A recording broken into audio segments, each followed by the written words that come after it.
Halo sahabatku, apa kabar kalian semua hari ini? Semoga selalu sehat dan bahagia ya. Selamat datang kembali di channel kesayangan kita, Cerita Momo.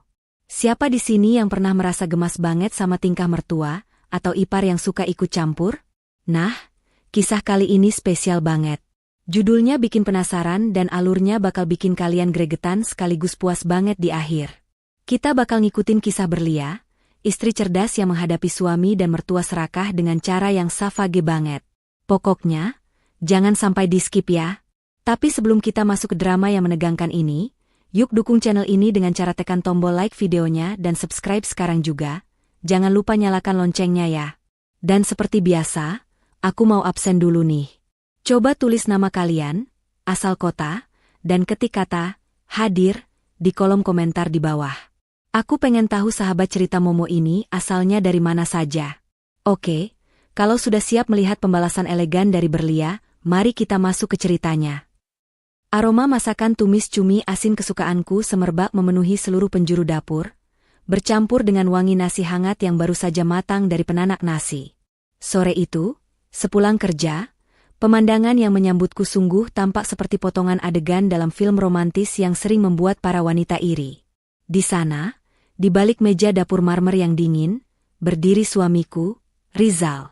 Ia mengenakan apron berwarna biru tua milikku, tangannya sibuk mengaduk wajan dengan cekatan, sementara senyum manis tak pernah lepas dari wajahnya saat melihatku melangkah masuk.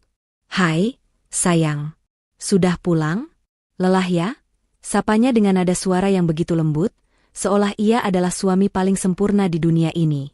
Ia mengecilkan api kompor, lalu berjalan mendekatiku, menyambut tas kerjaku dan meletakkannya di kursi makan, kemudian mengecup keningku sekilas. "Duduklah dulu. Sebentar lagi matang. Aku sengaja pulang lebih cepat hari ini karena ingin masak spesial buat kamu. Kamu kan sudah kerja keras seharian." Aku tersenyum tipis, merasa bersyukur. Hatiku menghangat melihat perhatiannya. "Terima kasih, Mas. Kamu memang paling tahu cara bikin aku senang," jawabku sambil menghempaskan tubuh ke kursi makan yang empuk. Rasanya seluruh penat di pundakku perlahan luruh melihat ketulusan Rizal. Selama 3 tahun pernikahan kami, Rizal memang selalu berusaha terlihat manis. Meski secara finansial, akulah yang menopang hampir 80% kebutuhan rumah tangga kami. Rumah mewah tempat kami bernaung ini, mobil yang terparkir di garasi, hingga modal usaha kecil-kecilan yang Rizal jalankan, semuanya berasal dari tabunganku dan kerja kerasku sebagai seorang direktur pemasaran di sebuah perusahaan multinasional. Namun, aku tidak pernah mempermasalahkan hal itu. Bagiku, cinta dan kesetiaan Rizal adalah bayaran yang setimpal.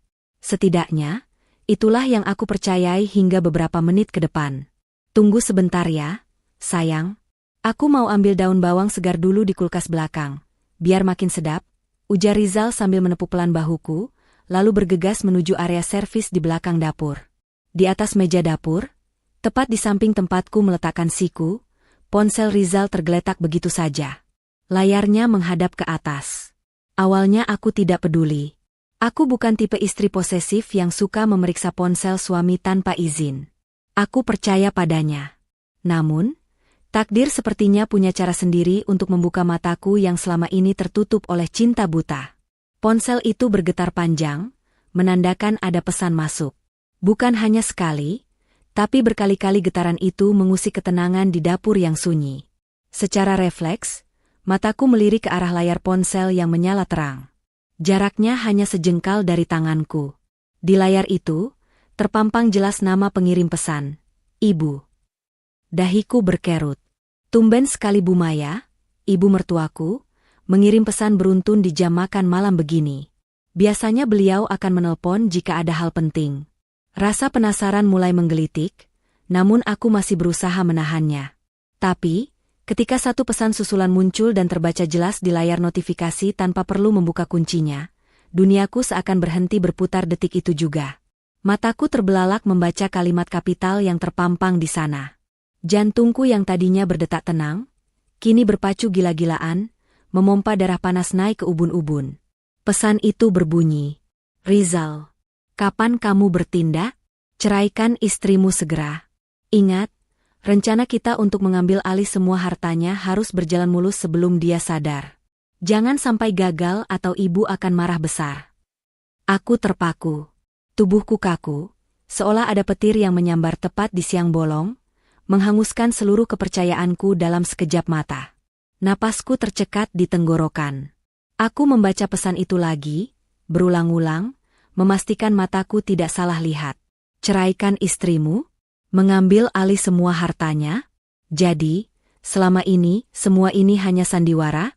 Senyuman manis Rizal, perhatiannya, masakan spesial ini, semuanya hanyalah topeng untuk menutupi niat busuk mereka? Air mata mulai menggenang di pelupuk mataku, panas dan menyakitkan. Namun, rasa sakit itu dengan cepat berganti menjadi kemarahan yang luar biasa. Ingatanku melayang pada sikap Bu Maya selama ini. Beliau memang sering menyindirku secara halus, mengeluhkan tentang aku yang terlalu sibuk bekerja dan jarang melayani suami, tapi aku selalu menganggapnya sebagai omelan khas mertua pada umumnya. Ternyata, di balik itu semua, ada rencana jahat yang sudah disusun rapi bersama anak laki-laki kesayangannya. Mereka ingin hartaku. Mereka ingin rumah ini, rumah yang kubeli dengan keringat dan air mataku sendiri, sebelum aku menikah dengan Rizal. Rumah yang sertifikatnya masih atas namaku, namun isinya perlahan mulai dipenuhi oleh barang-barang keinginan Bu Maya yang Rizal beli menggunakan kartu kredit tambahanku. Tanganku gemetar hebat saat hendak meraih ponsel itu untuk mengambil bukti foto, tapi suara langkah kaki Rizal terdengar mendekat dari arah belakang. Cepat-cepat aku menarik tanganku kembali, menyeka sudut mataku yang basah, dan berusaha menetralkan ekspresi wajahku. Aku tidak boleh gegabah. Jika aku melabraknya sekarang, mereka akan tahu bahwa aku sudah sadar, dan mereka pasti akan menyusun rencana lain yang lebih licik untuk menjatuhkanku. Tidak, aku tidak boleh kalah. Wanita yang mereka sebut sebagai target rampokan ini bukanlah wanita bodoh. Rizal muncul kembali dengan senyum lebar, sambil membawa irisan daun bawang. Nah, ini dia rahasianya biar makin wangi, ujarnya ceria, sama sekali tidak menyadari bahwa bom waktu baru saja meledak di dalam kepalaku. Ia kembali ke depan kompor, bersenandung kecil, seolah tidak ada beban dosa sedikit pun di pundaknya. Betapa mengerikannya manusia yang bisa tertawa di depan orang yang hendak ia hancurkan hidupnya. Aku menatap punggung Rizal dengan tatapan nyalang. Rasa jijik mulai merambat naik menggantikan rasa cinta yang selama ini kubanggakan. Bagaimana mungkin pria yang tidur di sampingku setiap malam, yang memelukku saat aku sedih, ternyata adalah musuh dalam selimut yang sedang memegang pisau di belakang punggungnya? Pesan dari Bu Maya tadi terus terngiang di kepalaku seperti kaset rusak. Rencana kita untuk mengambil alih semua hartanya. Kata-kata itu begitu menyakitkan, menusuk ulu hati hingga rasanya aku ingin muntah. Sayang, kenapa diam saja? Tanya Rizal tiba-tiba, membuyarkan lamunanku. Ia menoleh sedikit, menatapku dengan wajah polosnya yang menipu. Kamu sakit? Kok mukanya agak pucat? Aku memaksakan sebuah senyuman. Senyuman terpalsu yang pernah kubuat seumur hidupku. Aku menarik napas dalam-dalam, berusaha meredam gejolak amarah yang siap meledak kapan saja. Tidak apa-apa, Mas. Cuma agak pusing sedikit karena AC kantor tadi terlalu dingin. Jawabku datar, berusaha agar suaraku tidak terdengar bergetar. Rizal mengangguk prihatin. Ya ampun, kasihan istriku. Nanti habis makan aku pijat ya? Biar kamu rileks. Oh ya, omong-omong soal rileks, ibu tadi menelponku siang-siang. Jantungku kembali berdebar kencang mendengar ia menyebut, ibu. Aku mencengkeram ujung taplak meja di bawah meja, menyalurkan emosiku di sana. Oh ya? Bu Maya bilang apa? Tanyaku, memancingnya. Aku ingin tahu seberapa pandai suamiku ini berbohong. Rizal mematikan kompor, lalu menuangkan tumis cumi itu ke atas piring saji dengan hati-hati. Ia membawa piring itu ke meja makan, meletakkannya tepat di hadapanku, lalu duduk di kursi seberang. Ia menatapku lekat-lekat, tatapan yang dulu kusebut penuh cinta, kini terlihat penuh manipulasi. Ibu cuma tanya kabar kita. Beliau bilang rindu sama kamu. Katanya, besok pagi ibu mau mampir ke sini sarapan bareng. Boleh kan? Sayang? Kasihan ibu sendirian di rumah, beliau ingin sekali ketemu menantu kesayangannya. Ujar Rizal dengan nada memelas yang dibuat-buat. Darahku mendidih. Menantu kesayangan? Cih! Munafik! Belum sampai 5 menit yang lalu aku membaca pesan ibunya yang menyuruh Rizal menceraikanku, dan sekarang ia berani bilang ibunya merindukanku? Sandiwara macam apa ini? Ternyata kedatangan Bu Maya besok bukan untuk sarapan, melainkan untuk melancarkan aksi mereka. Mungkin besok adalah hari eksekusi yang mereka rencanakan. Mereka pikir aku akan menjadi domba yang diam saja saat disembelih. Aku menunduk, menatap piring berisi cumi asin yang mengepulkan asap. Makanan ini, yang tadinya terlihat menggugah selera, kini tampak seperti racun. Tentu saja boleh, Mas. Bu Maya kan ibumu, beliau juga ibuku. Suruh saja datang. Jawabku pelan, namun di dalam hati aku melanjutkan kalimatku dengan dingin. Suruh dia datang, Mas. Biar dia menyaksikan sendiri bagaimana aku akan membalikkan keadaan. Wah, terima kasih sayang. Kamu memang istri terbaik, seru Rizal girang. Ia mungkin berpikir rencananya berjalan mulus. Ia pikir aku masih belia yang penurut dan naif. Ia tidak tahu bahwa di balik diamku saat ini, otakku sedang berputar cepat menyusun strategi. Rizal mulai menyendokkan nasi ke piringku. Makan yang banyak ya, kamu butuh tenaga. Benar, Mas. Aku butuh tenaga. Tenaga untuk menendang kalian keluar dari hidupku, batinku. Aku menerima piring itu. Tanganku masih sedikit gemetar, tapi aku berhasil menyembunyikannya. Aku mulai menyuap nasi itu perlahan. Rasanya hambar di lidahku, tertutup oleh rasa pahit pengkhianatan. Saat aku mengunyah, mataku kembali melirik ponsel Rizal yang kini layarnya sudah gelap. Pesan itu, pesan dari Bu Maya itu adalah kunci segalanya. Aku butuh bukti itu. Tapi aku tidak bisa mengambilnya sekarang saat Rizal ada di hadapanku. Aku harus menunggu. Aku harus bermain cantik. Jika mereka ingin bermain api dengan cara kasar, maka aku akan membalasnya dengan cara yang elegan namun mematikan. Enak tidak masakannya? Tanya Rizal penuh harap. Aku menelan ludah, menatap matanya dalam-dalam. Enak, Mas. Sangat enak. Rasanya mengejutkan, jawabku penuh arti ganda. Malam itu, di meja makan yang seharusnya hangat, perang dingin telah dimulai. Aku, Berlia, bersumpah demi harga diriku, tidak akan membiarkan 1 sen pun hartaku jatuh ke tangan suami pengkhianat dan mertua serakah itu. Besok, saat Bu Maya datang dengan segala kesombongannya, aku pastikan dia tidak akan menemukan menantu yang lemah. Dia akan menemukan lawan yang sepadan. Dan kau, Rizal, nikmatilah senyum kemenanganmu malam ini, karena ini adalah malam terakhir kamu bisa tidur nyenyak di rumah Mewahu. Pikiranku melayang pada Pak Arman, pengacara kepercayaanku, dan Karin, sahabat gilaku yang punya banyak koneksi di dunia properti. Aku harus menghubungi mereka malam ini juga, segera setelah Rizal terlelap. Tidak ada waktu untuk menangis.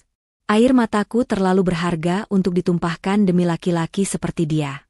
Malam ini, aku bukan lagi istri yang berbakti. Malam ini, aku adalah seorang wanita yang sedang mempertahankan benteng pertahanannya dari serangan para pencuri. Habiskan ya, sayang. Nanti biar aku yang cuci piring, kata Rizal lagi, semakin menunjukkan citra suami idaman. Iya, Mas. Terima kasih, jawabku singkat. Di dalam kepalaku, skenario demi skenario mulai tersusun rapi. Penjualan rumah, pemblokiran rekening, pengusiran. Semuanya berputar cepat. Aku akan membuat kejutan yang tidak akan pernah mereka lupakan seumur hidup. Tunggu saja tanggal mainnya, Bu Maya. Tunggu saja, Rizal. Permainan kalian sudah terbaca, dan kini giliran aku yang memegang kendali. Suasana makan malam yang biasanya menjadi momen paling hangat di rumah ini, kini terasa begitu mencekam bagiku, seolah oksigen di sekitarku perlahan menipis. Rizal masih terus berceloteh tentang rencana liburan akhir tahun yang katanya ingin ia hadiahkan untukku, padahal aku tahu persis saldo tabungannya bahkan tidak cukup untuk membeli tiket pesawat kelas ekonomi. Aku hanya mengangguk-angguk pelan, berusaha menelan nasi yang terasa seperti kerikil tajam di tenggorokan. Setiap kali ia menyodorkan lauk ke piringku dengan senyum manisnya, hatiku justru mencelos perih, membayangkan betapa lihainya ia menyembunyikan belati di balik punggungnya. Setelah piring kami kosong, Rizal tidak membiarkanku beranjak untuk membereskan meja seperti biasa. Duduk saja, sayang. Biar nanti aku yang bereskan. Oh ya, mumpung kita lagi santai, ada sesuatu yang mau aku bicarakan. Ini penting banget buat masa depan kita, ucapnya antusias. Ia beranjak cepat menuju tas kerjanya yang tergeletak di sofa ruang tengah, lalu kembali dengan sebuah map berwarna biru. Jantungku kembali berdegup kencang, kali ini bukan karena cinta, melainkan waspada. Instingku sebagai seorang wanita yang biasa bergelut dengan dunia bisnis langsung menyala. Rizal duduk kembali di hadapanku, membuka map itu, dan mengeluarkan beberapa lembar dokumen yang sudah rapi terstaples. Ia menyodorkan sebuah pena mahal, pena yang kubelikan saat ulang tahunnya bulan lalu, ke hadapanku. Ingatkan waktu itu kita pernah bahas soal investasi properti? Nah, temanku ada yang menawarkan peluang bagus banget. Sayang, tapi slotnya terbatas dan harus masuk malam ini juga supaya kita dapat harga perdana. Aku sudah pelajari semuanya, dan ini aman banget. Kamu tinggal tanda tangan di sini, dan di sini, ujar Rizal sambil menunjuk beberapa kolom tanda tangan dengan jari telunjuknya. Matanya berbinar penuh harap, binar yang kini ku tahu palsu. Aku menerima map itu dengan tangan yang kusembunyikan getarannya di bawah meja. Mataku dengan cepat memindai isi dokumen tersebut. Rizal mungkin lupa siapa istrinya. Aku terbiasa membaca kontrak kerjasama bernilai miliaran rupiah setiap hari. Mataku terlatih menemukan celah dan kejanggalan dalam hitungan detik. Dan benar saja, di balik judul, Perjanjian Investasi Dana Terpadu, yang terdengar mentereng di halaman depan, mataku menangkap klausul-klausul janggal di halaman kedua dan ketiga. Di sana, terselip kalimat-kalimat hukum yang sangat halus namun mematikan. Ada poin yang menyebutkan pemberian kuasa penuh kepada pihak kedua, yang namanya dikosongkan, untuk mengelola, memindahkan, dan bahkan mengasingkan aset-aset yang terdaftar dalam lampiran. Dan ketika aku mengintip lampiran di halaman paling belakang, napasku tercekat. Di sana tertera jelas nomor sertifikat rumah ini, nomor BPKB mobilku, hingga rincian deposito pribadiku. Ini bukan surat investasi. Ini adalah surat kuasa mutlak untuk memindahkan semua hartaku ke tangan siapapun yang Rizal kehendaki, yang pastinya adalah dirinya dan Bu Maya. Darahku mendidih hebat. Rasanya ingin sekali aku merobek kertas-kertas ini tepat di depan wajahnya dan meneriakkan semua kebohongannya. Namun, aku teringat pesan Bu Maya di ponsel tadi. Mereka ingin ini berjalan mulus. Jika aku meledak sekarang, mereka akan tahu aku sudah sadar dan mereka akan menggunakan cara paksa atau bahkan kekerasan. Aku harus mengulur waktu. Aku harus lebih pintar dari mereka. Sayang, kok melamun? Ayo tanda tangan, nanti keburu diambil orang slotnya. Desak Rizal, suaranya mulai terdengar sedikit tidak sabar, meski ia berusaha menutupinya dengan tawa kecil. Aku meletakkan pena itu perlahan di atas meja, lalu memijat pelipisku dengan gerakan dramatis. Aku mengerang pelan, memejamkan mata seolah sedang menahan sakit yang luar biasa. Aduh, Mas, tiba-tiba kepalaku sakit sekali. Rasanya berputar-putar, keluhku dengan suara lemah. Aktingku harus meyakinkan. Wajah Rizal berubah, ada kilatan kekecewaan di sana, namun ia cepat-cepat memasang wajah khawatir. Loh, kenapa tiba-tiba sakit? Tadi kan baik-baik saja. Cuma tanda tangan sebentar kok. Sayang, nggak sampai 1 menit. Habis itu kamu bisa langsung istirahat. Lihatlah dia. Istrinya mengeluh sakit, tapi prioritasnya tetap tanda tangan sialan ini. Semakin jelas sudah di mana posisiku di matanya. Aku menggeleng pelan, masih memegangi kepalaku. Nggak bisa, Mas. Mataku berkunang-kunang, tulisan di kertas itu jadi berbayang semua. Aku nggak mau tanda tangan dokumen penting kalau aku nggak bisa baca isinya dengan jelas. Nanti kalau ada salah bagaimana? Kamu kan tahu prinsip kerjaku, aku harus teliti. Rizal tampak menggertakkan gigi, rahangnya mengeras sesaat sebelum ia kembali tersenyum paksa.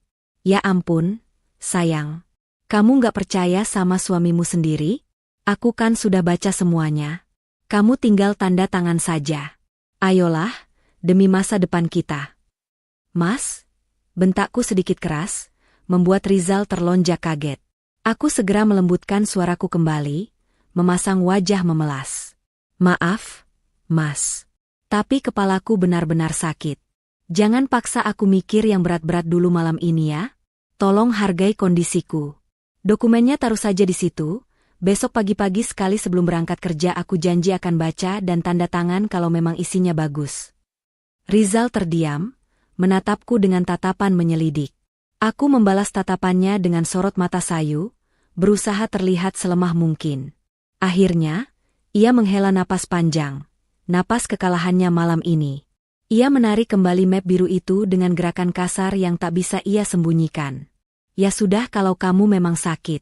Aku cuma mau yang terbaik buat kita. Padahal kalau besok pagi, takutnya kesempatannya sudah hilang. Kalau rezeki nggak akan kemana, Mas? Jawabku singkat sambil beranjak berdiri dari kursi. Kakiku terasa lemas bukan karena sakit, tapi karena lelah menahan emosi yang membuncah di dada. Aku mau ke kamar mandi sebentar, mau cuci muka, lalu langsung tidur. Tolong jangan ganggu aku dulu ya. Tanpa menunggu jawaban Rizal, aku melangkah cepat menuju kamar mandi di dalam kamar utama kami. Begitu pintu terkunci rapat, pertahananku runtuh. Aku menyalakan keran wastafel sekencang mungkin agar suara air menutupi suara isak tangisku. Aku menatap pantulan wajahku di cermin. Wajah wanita yang selama ini tulus mencintai, bekerja keras dari pagi hingga malam demi membangun istana kecil ini, ternyata hanya dianggap sapi perah oleh orang-orang yang kusebut keluarga. Air mataku menetes, bercampur dengan air keran yang kubasuhkan ke wajah. Betapa bodohnya aku selama ini. Tanda-tanda itu sebenarnya sudah ada. Permintaan uang yang makin sering dengan alasan modal usaha yang tak pernah jelas laporannya, sindiran Bu Maya yang selalu membandingkanku dengan istri teman-temannya yang tidak bekerja, hingga sikap Rizal yang seringkali defensif jika aku bertanya soal keuangan. Aku terlalu buta karena cinta. Tapi malam ini, air mata ini adalah air mata terakhir yang akan tumpah untuk mereka. Aku mengusap wajahku kasar dengan handuk. Cukup. Tidak ada gunanya menangisi pengkhianat. Di cermin itu, aku melihat sorot mataku berubah. Dari yang tadinya penuh kesedihan, kini menajam, dingin, dan penuh perhitungan. Rasa sakit di hatiku perlahan membeku menjadi tekad yang kuat. Kalian ingin bermain-main dengan hartaku? Bisikku lirih pada bayanganku sendiri di cermin. Baiklah. Akan kutunjukkan cara bermain yang sesungguhnya. Kalian pikir aku bisa sukses di dunia kerja yang keras hanya dengan modal keberuntungan? Kalian salah memilih lawan. Aku menarik napas dalam-dalam, menenangkan detak jantungku. Rencana di kepalaku semakin matang. Aku tidak akan menandatangani kertas itu besok. Bahkan, besok pagi kertas itu tidak akan ada gunanya lagi, karena aset yang tercantum di dalamnya sudah tidak akan menjadi milikku lagi secara hukum. Aku keluar dari kamar mandi dengan wajah segar sehabis cuci muka. Rizal sudah ada di tempat tidur, duduk bersandar sambil memainkan ponselnya dengan wajah kesal. Map biru itu sudah tidak terlihat. Mungkin sudah ia masukkan kembali ke dalam tasnya. Sudah enakan? Tanyanya tanpa menoleh. Lumayan. Aku tidur duluan ya, Mas. Jangan lupa matikan lampu kalau kamu sudah selesai. Ucapku datar sambil naik ke atas tempat tidur dan menarik selimut hingga menutupi bahu. Aku memunggunginya, memejamkan mata, namun telingaku tetap waspada. Aku harus menunggu. Menunggu sampai napas Rizal terdengar teratur dan berat, menandakan ia sudah benar-benar terlelap dalam mimpi indahnya tentang kekayaan instan. Saat itulah, aku akan memulai langkah senyapku. Langkah yang akan mengubah hidup mereka menjadi mimpi buruk saat matahari terbit nanti. Di balik selimut, tanganku mengepal erat, menggenggam ponselku yang sudah kusiapkan dalam mode hening. Babak kedua permainan ini baru saja dimulai, dan kali ini, akulah yang memegang kendali. Jam digital di atas nakas menunjukkan pukul 2 dini hari. Suara dengkuran halus Rizal yang teratur, menjadi satu-satunya suara yang memecah keheningan di kamar tidur kami yang luas. Aku masih terjaga, mataku menatap langit-langit kamar yang gelap, sementara pikiranku bekerja jauh lebih cepat daripada detak jam. Perlahan, dengan gerakan yang sangat hati-hati agar tidak menimbulkan guncangan pada kasur, aku menyingkirkan selimut yang menutupi tubuhku. Aku menahan napas saat Rizal bergerak sedikit dalam tidurnya, mengubah posisi memunggungiku. Aman. Dengan langkah seringan kapas, aku turun dari tempat tidur, menyambar ponselku, dan berjalan jinjit keluar kamar. Aku tidak menyalakan lampu lorong, membiarkan cahaya bulan yang menembus jendela besar menjadi penunjuk jalan menuju ruang kerja pribadiku di lantai bawah. Ruangan ini kedap suara, tempat di mana aku biasa menghabiskan malam-malam panjang untuk menyelesaikan proyek kantor, dan malam ini, ruangan ini akan menjadi saksi bisu penghancuran rumah tangga yang telah kubangun dengan sia-sia. Begitu pintu ruang kerja terkunci rapat, aku tidak membuang waktu. Jari-jariku dengan cepat menekan kontak bernama Pak Arman. Beliau adalah pengacara senior yang sudah mengurus aset keluargaku sejak zaman mendiang ayah. Aku tahu menelpon jam segini sangat tidak sopan, tapi keadaan ini darurat. Nada sambung berbunyi 3 kali sebelum suara serak khas orang bangun tidur terdengar di ujung sana. Halo? Berlia? Ada apa nak malam-malam begini? Ada masalah urgen? Tanya Pak Arman dengan nada khawatir. Pak Arman, maafkan saya mengganggu istirahat Bapak. Tapi saya butuh bantuan Bapak sekarang juga. Ini soal hidup dan mati aset saya. Suaraku terdengar dingin dan tegas. Bahkan aku sendiri terkejut mendengarnya. Saya ingin menjual rumah ini. Malam ini juga. Detik ini juga. Hening sejenak di seberang sana. Apa? Menjual rumah? Berlia, kamu sadarkan ini jam 2 pagi? Dan rumah itu aset utama kamu. Ada apa sebenarnya? Rizal dan ibunya berencana mengambil alih semuanya besok pagi. Pak, saya tidak punya waktu untuk menjelaskan detail dramanya. Yang jelas, saya butuh akta jual beli di bawah tangan atau pengikatan jual beli yang sah sekarang juga secara digital. Pembelinya sudah ada. Saya ingin tanggal di dokumen itu tertulis hari ini, sebelum matahari terbit. Pak Arman, sebagai pengacara yang cerdas, langsung menangkap urgensinya tanpa banyak bertanya lagi. Baik, kalau begitu situasinya genting. Siapa pembelinya? Saya akan siapkan draft elektronik yang bisa kalian tanda tangani lewat e-sign sekarang.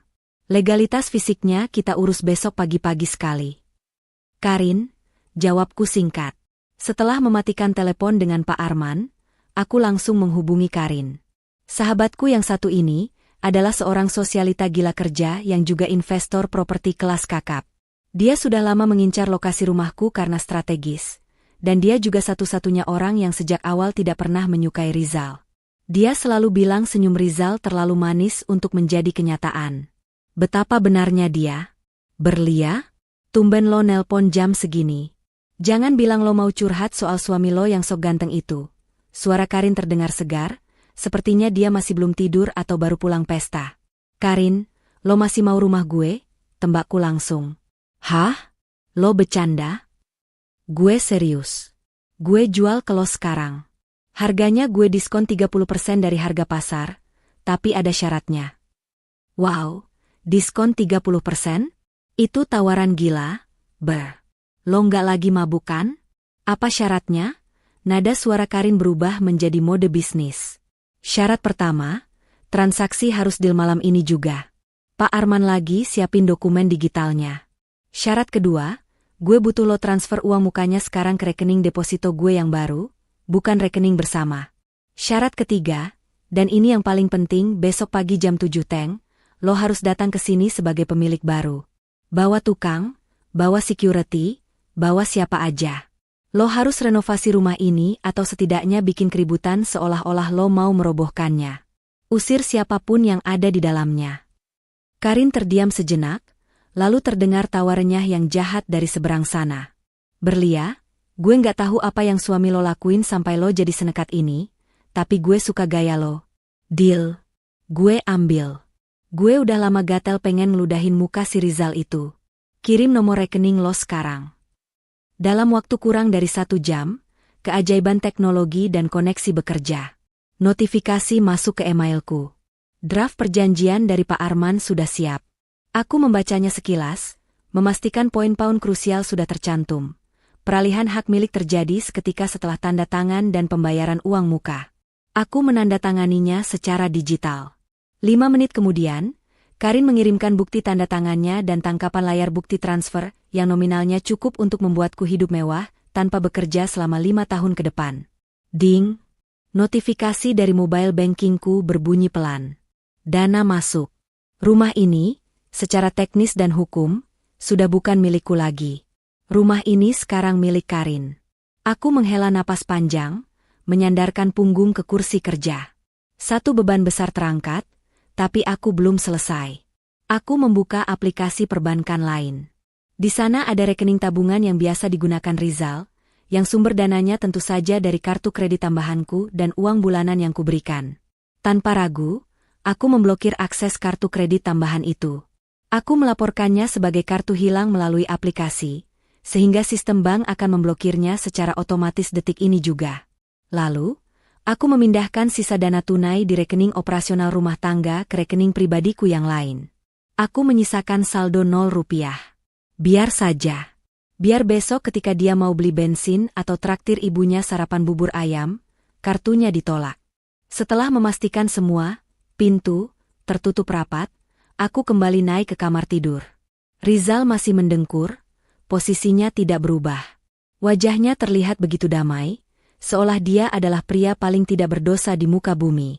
Aku berdiri di samping tempat tidur, menatapnya dalam kegelapan. Ada rasa nyeri yang aneh di dadaku, sisa-sisa cinta yang sedang dipaksa mati. Tidurlah yang nyenyak, Mas, bisikku nyaris tak terdengar. Nikmati mimpi indahmu tentang menjadi kaya raya dari hartaku. Karena begitu matamu terbuka nanti, kamu tidak akan punya atap untuk bernaung. Aku kembali berbaring di sampingnya, menarik selimut sebatas dada. Mataku terpejam, tapi aku tahu aku tidak akan bisa tidur lagi. Adrenalin memompa deras di tubuhku. Aku membayangkan wajah Bu Maya besok pagi. Wanita tua yang gila hormat itu pasti akan datang dengan dagu terangkat tinggi, siap untuk menendangku keluar. Dia tidak tahu bahwa dia sedang berjalan masuk ke dalam kandang singa yang sudah menganga lebar. Di luar jendela, langit mulai menunjukkan semburat ungu gelap, pertanda fajar akan segera menyingsing. Ini adalah fajar terakhirku sebagai istri Rizal yang bodoh. Matahari yang akan terbit nanti bukan hanya membawa cahaya pagi, tapi juga membawa kebenaran yang akan membakar hangus semua kepalsuan di rumah ini. Aku tersenyum miring dalam gelap. Selamat datang di neraka yang kalian ciptakan sendiri, sayangku. Cahaya matahari pagi menerobos masuk melalui celah-celah tirai jendela kamar, membawa kehangatan yang kontras dengan dinginnya suasana hatiku. Aku sudah bangun sejak 1 jam lalu, sudah mandi dan berpakaian rapi. Bukan pakaian kerja kantoran seperti biasa, melainkan gaun santai namun elegan berwarna marun yang biasa kupakai untuk menjamu tamu penting. Aku duduk di depan meja rias, memulas lipstik merah menyala di bibirku. Warna keberanian. Warna perang. Rizal menggeliat di tempat tidur, lalu terbangun dengan senyum lebar yang tak biasa. Sepertinya mimpi indahnya tentang menjadi orang kaya baru terbawa hingga ke alam sadar. Pagi, sayang. Sapanya dengan suara serak, namun matanya berbinar licik. Ia melirik jam dinding. Wah, sudah jam 7. Aku harus siap-siap. Ibu bilang mau sampai jam 7:30. Silakan, Mas. Sarapan sudah siap di meja. Jawabku tenang tanpa menoleh, sibuk merapikan tatanan rambutku. Rizal beranjak cepat, bersenandung riang menuju kamar mandi. Sikapnya pagi ini sungguh menyedihkan untuk disaksikan. Ia seperti anak kecil yang akan diajak pergi ke taman bermain, padahal ia sedang menuju kehancuran rumah tangganya sendiri. Aku berjalan turun ke ruang tengah, duduk di sofa tunggal favoritku, menyilangkan kaki, dan menunggu. Di hadapanku, secangkir teh Earl Grey hangat mengepulkan aroma bergamot yang menenangkan. Tak lama kemudian, suara klakson mobil terdengar nyaring di depan gerbang. Bukan hanya sekali, tapi berkali-kali dengan nada mendesak yang tidak sopan. Itu pasti mereka. Jantungku berdesir, bukan karena takut, tapi karena adrenalin yang memuncak. Aku mendengar langkah kaki Rizal berlari menuruni tangga, setengah berlari menuju pintu depan dengan kemeja yang kancingnya belum terpasang sempurna. Itu pasti ibu, serunya girang, melewatiku begitu saja tanpa menoleh. Ia membuka pintu utama lebar-lebar. Pemandangan di ambang pintu sungguh membuat darahku mendidih, meski wajahku tetap datar tanpa ekspresi. Bu Maya berdiri di sana dengan dagu terangkat tinggi, mengenakan setelan kebaya modern yang terlalu mencolok untuk kunjungan sarapan biasa. Di belakangnya, berdiri Siska, adik iparku, yang sedang sibuk mengunyah permen karet sambil memainkan ponselnya. Tapi yang paling menarik perhatianku adalah apa yang ada di belakang mereka. 3 buah koper besar berukuran jumbo, dan beberapa kardus yang ditumpuk di teras. Mereka bukan bertamu. Mereka pindah. Selamat pagi, anakku sayang. Seru Bu Maya lantang, langsung memeluk Rizal erat-erat seolah mereka sudah berpisah 10 tahun. Mana istri kamu yang tidak tahu diri itu? Masih tidur jam segini? Ada di dalam, Bu. Ayo masuk, masuk. Rumah ini kan rumah ibu juga sekarang. Jawab Rizal, suaranya terdengar lantang, sengaja dikeraskan agar aku mendengarnya.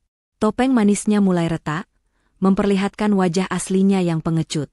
Tanpa permisi, tanpa ucapan, Assalamualaikum. Apalagi mengetuk pintu, rombongan itu masuk. Siska menyeret koper rodanya dengan kasar, membiarkan roda-roda kotor itu menggilas karpet Persia mahal yang kubeli saat dinas ke Turki tahun lalu. Wow, dingin banget AC-nya. Enak ya jadi orang kaya, buang-buang listrik. Sindir Siska sambil melempar tas tangannya sembarangan ke sofa panjang, tepat di sebelah tempatku duduk. Ia menatapku dari ujung kaki hingga ujung kepala dengan tatapan meremehkan.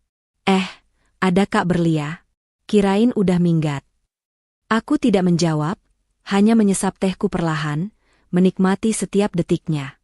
Mataku beralih pada Bu Maya yang kini berdiri di tengah ruang tamu, berkacak pinggang sambil memindai sekeliling ruangan seolah ia adalah seorang ratu yang sedang menginspeksi jajahan barunya. Akhirnya, desah Bu Maya dramatis. Akhirnya ibu bisa bernapas lega di rumah yang layak. Siska, bawa koper ibu ke kamar utama di lantai atas. Mulai hari ini ibu tidur di sana. Rizal, kamu suruh istrimu bereskan barang-barangnya dari kamar itu sekarang juga. Ibu tidak mau ada bau dia tertinggal di bantal. Rizal mengangguk patuh, lalu berjalan mendekatiku. Ia berdiri di samping ibunya, menciptakan formasi 3 lawan 1. Wajah manis yang semalam ia tunjukkan saat memasak cumi asin sudah lenyap tak berbekas. Kini yang ada hanya wajah angkuh seorang pria yang merasa di atas angin. Berlia, panggil Rizal dengan nada dingin. Kamu dengar kata ibu kan? Cepat kemasi barang-barangmu. Pindahkan ke kamar tamu di belakang atau, ya terserah kamu mau bawa kemana. Yang jelas kamar utama itu sekarang kamar ibu. Aku meletakkan cangkir tehku perlahan ke atas tatakan, menimbulkan bunyi, kling, kecil yang terdengar nyaring di keheningan ruangan. Aku menatap mereka satu persatu. Mas, Bu Maya, Siska, kalian sehat? Datang pagi-pagi, bawa koper, lalu mengusir pemilik rumah dari kamarnya sendiri? Ini lelucon jenis apa? Pemilik rumah? Bu Maya tertawa cempreng, tawa yang menyakitkan telinga. Ia melangkah maju, menunjuk wajahku dengan telunjuknya yang memakai cincin emas besar, cincin yang dulu dibeli Rizal dengan uangku. Jangan mimpi kamu. Rizal sudah cerita semuanya. Kamu itu istri yang tidak becus. Sibuk kerja, tidak pernah urus suami, dan yang paling parah, kamu pelit. Kamu pikir Rizal tidak cerita betapa susahnya dia minta modal usaha sama kamu? Istri macam apa yang membiarkan suaminya mengemis? Betul tuh, timpal Siska sambil melipat tangan di dada. Kak Rizal itu laki-laki, kepala keluarga. Harusnya Kak Berlia tuh hormat, kasih semua akses keuangan ke suami. Ini malah dijatahin kayak anak kecil. Malu-maluin. Aku tersenyum miring. Jadi itu narasi yang dibangun Rizal selama ini di depan keluarganya? Bahwa aku istri yang pelit dan penindas? Luar biasa. Jadi intinya apa, Bu? Tanyaku santai, menyandarkan punggung ke sofa. Intinya? Bu Maya mendengus kasar. Intinya kamu harus sadar diri. Rizal sudah setuju untuk menceraikan kamu. Berkas-berkas investasi yang semalam dia bawa itu sebenarnya langkah awal pengalihan aset. Kami tahu kamu tidak sebodoh itu untuk langsung tanda tangan, tapi kami punya cara lain. Sekarang, sebagai ganti rugi atas waktu dan masa muda anakku yang terbuang sia-sia selama menikah denganmu, rumah ini dan isinya disita oleh keluarga kami. Disita? Ulangku, pura-pura terkejut. Ya. Anggap saja ini harta Gonogini, bentak Rizal tiba-tiba. Wajahnya memerah, mungkin karena malu tapi tertutupi oleh keserakahan. Aku sudah muak. Berlia, aku capek hidup di bawah bayang-bayangmu. Aku mau jadi laki-laki yang punya kuasa. Dan ibu berhak menikmati masa tuanya di rumah mewah ini. Kamu kan bisa cari uang lagi, gampang buat kamu. Jadi, jangan persulit keadaan. Keluar dari rumah ini baik-baik, atau kami seret. Kata-kata Rizal barusan adalah penutup peti mati bagi perasaanku. Tidak ada lagi keraguan. Tidak ada lagi rasa kasihan. Kalian yakin mau mengusirku sekarang? Tanyaku pelan, menatap lurus ke manik mata Bu Maya. Kalian yakin koper-koper itu tidak akan kalian angkat keluar lagi dalam waktu kurang dari 1 jam? Bu Maya melotot. Kurang ajar. Kamu mengancam orang tua? Siska. Buang barang-barang dia yang ada di meja itu keluar. Biar dia tahu kita tidak main-main. Siska dengan sigap menyambar tas kerjaku yang ada di kursi makan, lalu berjalan menuju pintu depan dan melemparkannya ke halaman rumput. Tuh, ambil sana. Sekalian orangnya juga keluar. Aku menarik napas panjang, menahan gejolak amarah agar tidak meledak menjadi tindakan fisik. Belum waktunya. Sedikit lagi. Jarum jam di dinding menunjukkan pukul 7:10. Karin harusnya sudah dekat. Baiklah kalau itu mau kalian, ucapku sambil berdiri perlahan, merapikan sedikit kerutan di gaunku. Tapi ingat satu hal, Bu. Keserakahan itu seperti meminum air laut. Semakin diminum, semakin haus, sampai akhirnya membunuhmu. Halah, banyak omong. Pergi sana, usir Bu Maya sambil mengibaskan tangannya seperti mengusir lalat.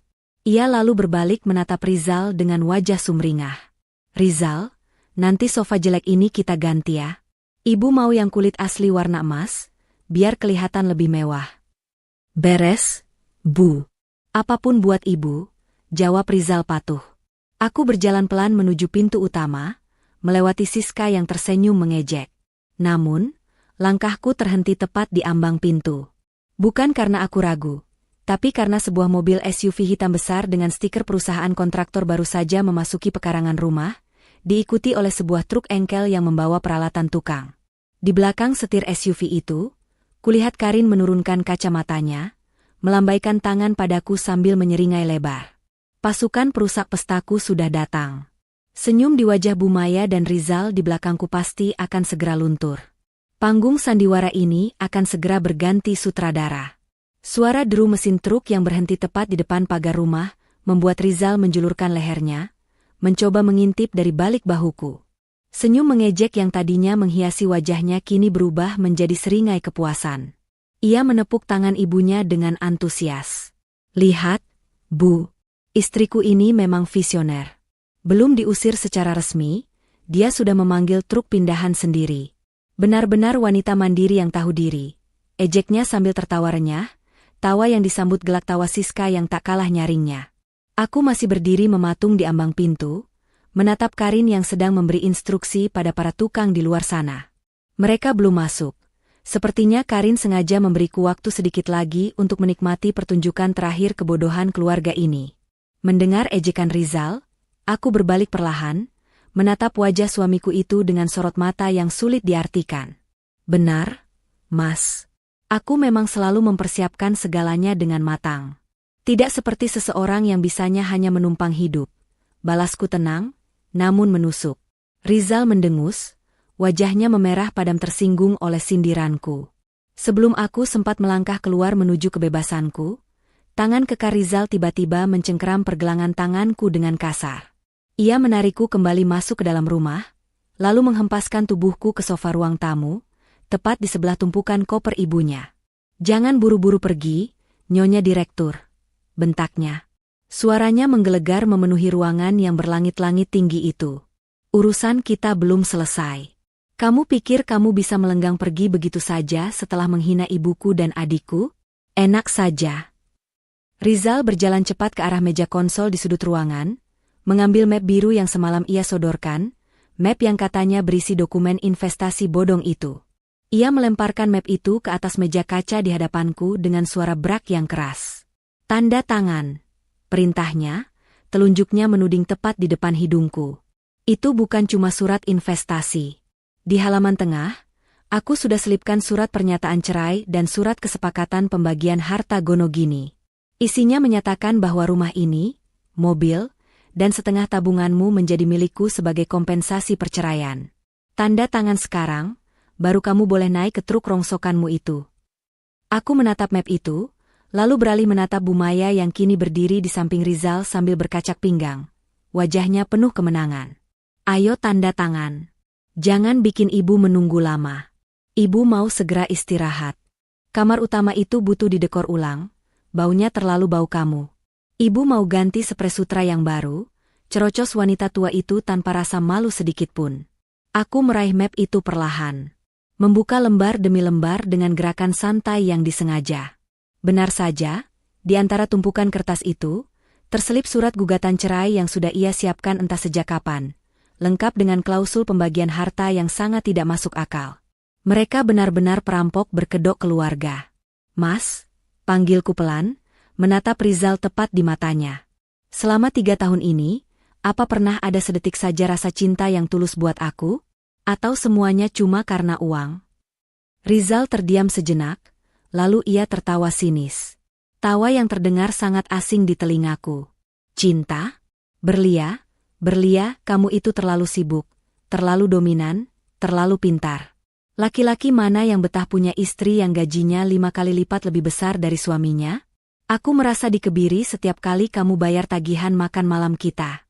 Aku butuh wanita yang bisa aku atur, yang menatapku seolah aku rajanya, bukan wanita yang menatapku seperti karyawan magang.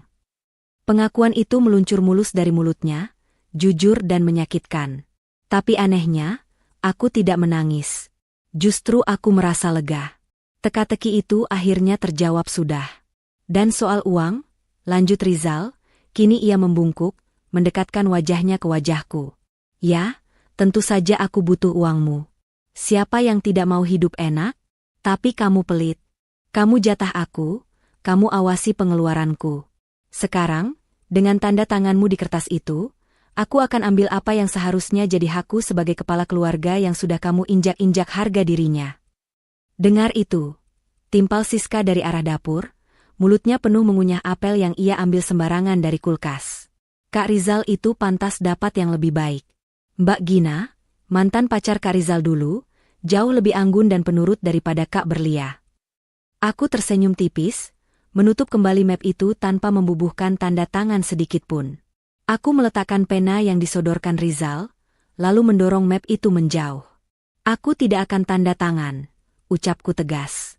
Keheningan melanda ruangan itu selama 2 detik, sebelum akhirnya meledak menjadi amarah. Mata Bu Maya melotot nyaris keluar. Wajah Rizal berubah merah pada menahan murka. Apa kamu bilang? Pekik Bu Maya. Ia maju selangkah, tangannya gemetar menunjukku. Dasar wanita keras kepala. Kamu mau kami paksa? Rizal, pegang tangan istrimu, paksa dia tanda tangan. Kamu jangan main-main, Berlia.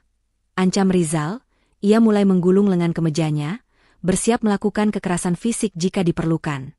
Tanda tangan atau aku hancurkan barang-barang kesayanganmu di sini. Silakan, tantangku sambil bersedekap. Hancurkan saja. Toh, sebentar lagi tidak ada gunanya. Mendengar tantanganku, emosi Bu Maya meledak tak terkendali.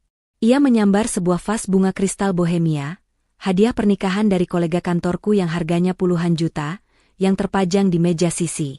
Tanpa ragu, wanita tua itu mengangkatnya tinggi-tinggi. Kamu menantang ibu? Dasar menantu durhaka. Lihat ini akibatnya kalau melawan mertua. Prang. Vas kristal itu menghantam lantai marmer dengan keras, pecah berkeping-keping. Serpihan kristal bening berserakan di mana-mana, memantulkan cahaya matahari pagi yang ironis. Suara pecahnya vas itu menggema, menyakitkan telinga. Ibu, seruku refleks, bukan karena sayang pada barangnya, tapi kaget dengan kebrutalan wanita itu. Apa? Masih mau melawan? Teriak Bu Maya histeris. Ia lalu bergerak liar, menyambar bingkai foto pernikahanku dan Rizal di dinding, lalu membantingnya ke lantai hingga kacanya hancur berantakan. Ia menginjak-injak foto wajahku dengan sepatu hak tingginya. Rumah ini milik kami. Barang-barang ini milik kami. Kalau kamu tidak mau tanda tangan, ibu akan hancurkan semuanya biar kamu tidak dapat apa-apa. Rizal hanya diam menonton ibunya mengamuk. Bahkan terlihat menikmati pemandangan itu. Siska bersorak-sorai menyemangati, hancurin aja, Bu, biar dia tahu rasa. Sudah puas, Bu? Tanyaku dingin, berdiri dari sofa dan melangkah mundur menghindari serpihan kaca. Teruskan saja. Hancurkan semuanya. Lemari itu, lukisan itu, televisi itu, hancurkan saja. Kamu pikir saya takut? Tantang Bu Maya dengan napas terengah-engah. Ia hendak meraih patung keramik di rak display, namun gerakannya terhenti. Suara bising mesin bor yang menyayat telinga tiba-tiba terdengar dari arah dinding ruang tamu, diikuti oleh suara dum, dum, dum. Seperti seseorang sedang menghantam tembok luar dengan palu godam raksasa. Seketika, aktivitas perusakan yang dilakukan Bu Maya terhenti. Rizal terlonjak kaget. Siska menutup telinganya. Suara apa itu? Teriak Rizal panik, matanya liar mencari sumber suara. Siapa yang berani ribut-ribut di rumahku? Belum sempat Rizal bergerak, pintu depan yang tadi tertutup setengah, kini didorong terbuka lebar dengan kasar. Cahaya matahari pagi menyeruak masuk, menciptakan siluet seorang wanita tinggi, semampai dengan kacamata hitam dan helm proyek berwarna putih di kepalanya. Di belakangnya, 5 orang pria berotot mengenakan rompi oranye, dan membawa peralatan berat berdiri siap siaga. Karin melangkah masuk dengan gaya angkuh yang elegan, sepatu bootsnya menginjak serpihan vas kristal yang dipecahkan Bu Maya barusan, menimbulkan bunyi krek yang ngilu. Ia menurunkan kacamata hitamnya sedikit, menatap Rizal, Bu Maya, dan Siska bergantian dengan tatapan jijik seolah sedang melihat kecoa. Waduh, berantakan sekali, komentar Karin santai, suaranya yang renyah memecah ketegangan. Ia menoleh padaku dan mengedipkan sebelah matanya. Sorry telat 5 menit. Macet di depan komplek. Biasalah, truk pengangkut puing jalannya lambat. Siapa kamu? Bentak Bu Maya, merasa teritorinya dilanggar. Berani-beraninya masuk rumah orang sembarangan. Keluar atau saya panggil satpam. Karin tertawa, tawa yang meremehkan. Ia mengeluarkan sebuah dokumen dari tas kerjanya, dan mengibas-ngibaskannya di udara. Rumah orang? Koreksi sedikit, nenek tua. Ini rumah saya. Dan kalian, adalah sampah yang harus saya bersihkan pagi ini juga. Wajah Rizal memucat seketika, seputih kertas HVS. Ia menatapku dengan tatapan horor, seolah baru menyadari bahwa domba yang hendak ia sembelih ternyata adalah serigala berbulu domba. Dan saat itu, aku tersenyum. Senyum tulus pertamaku pagi ini. Senyum kemenangan. Suara teriakan Bu Maya yang bercampur dengan deru mesin bor, menjadi musik pembuka yang paling merdu di pagi ini. Omong kosong apa ini? Jerit wanita parubaya itu. Wajahnya memerah padam, urat-urat di lehernya menonjol menahan amarah yang meledak-ledak. Ia menatap Karin dengan sorot mata merendahkan, seolah Karin adalah pengemis yang nyasar masuk ke istananya. Kamu siapa?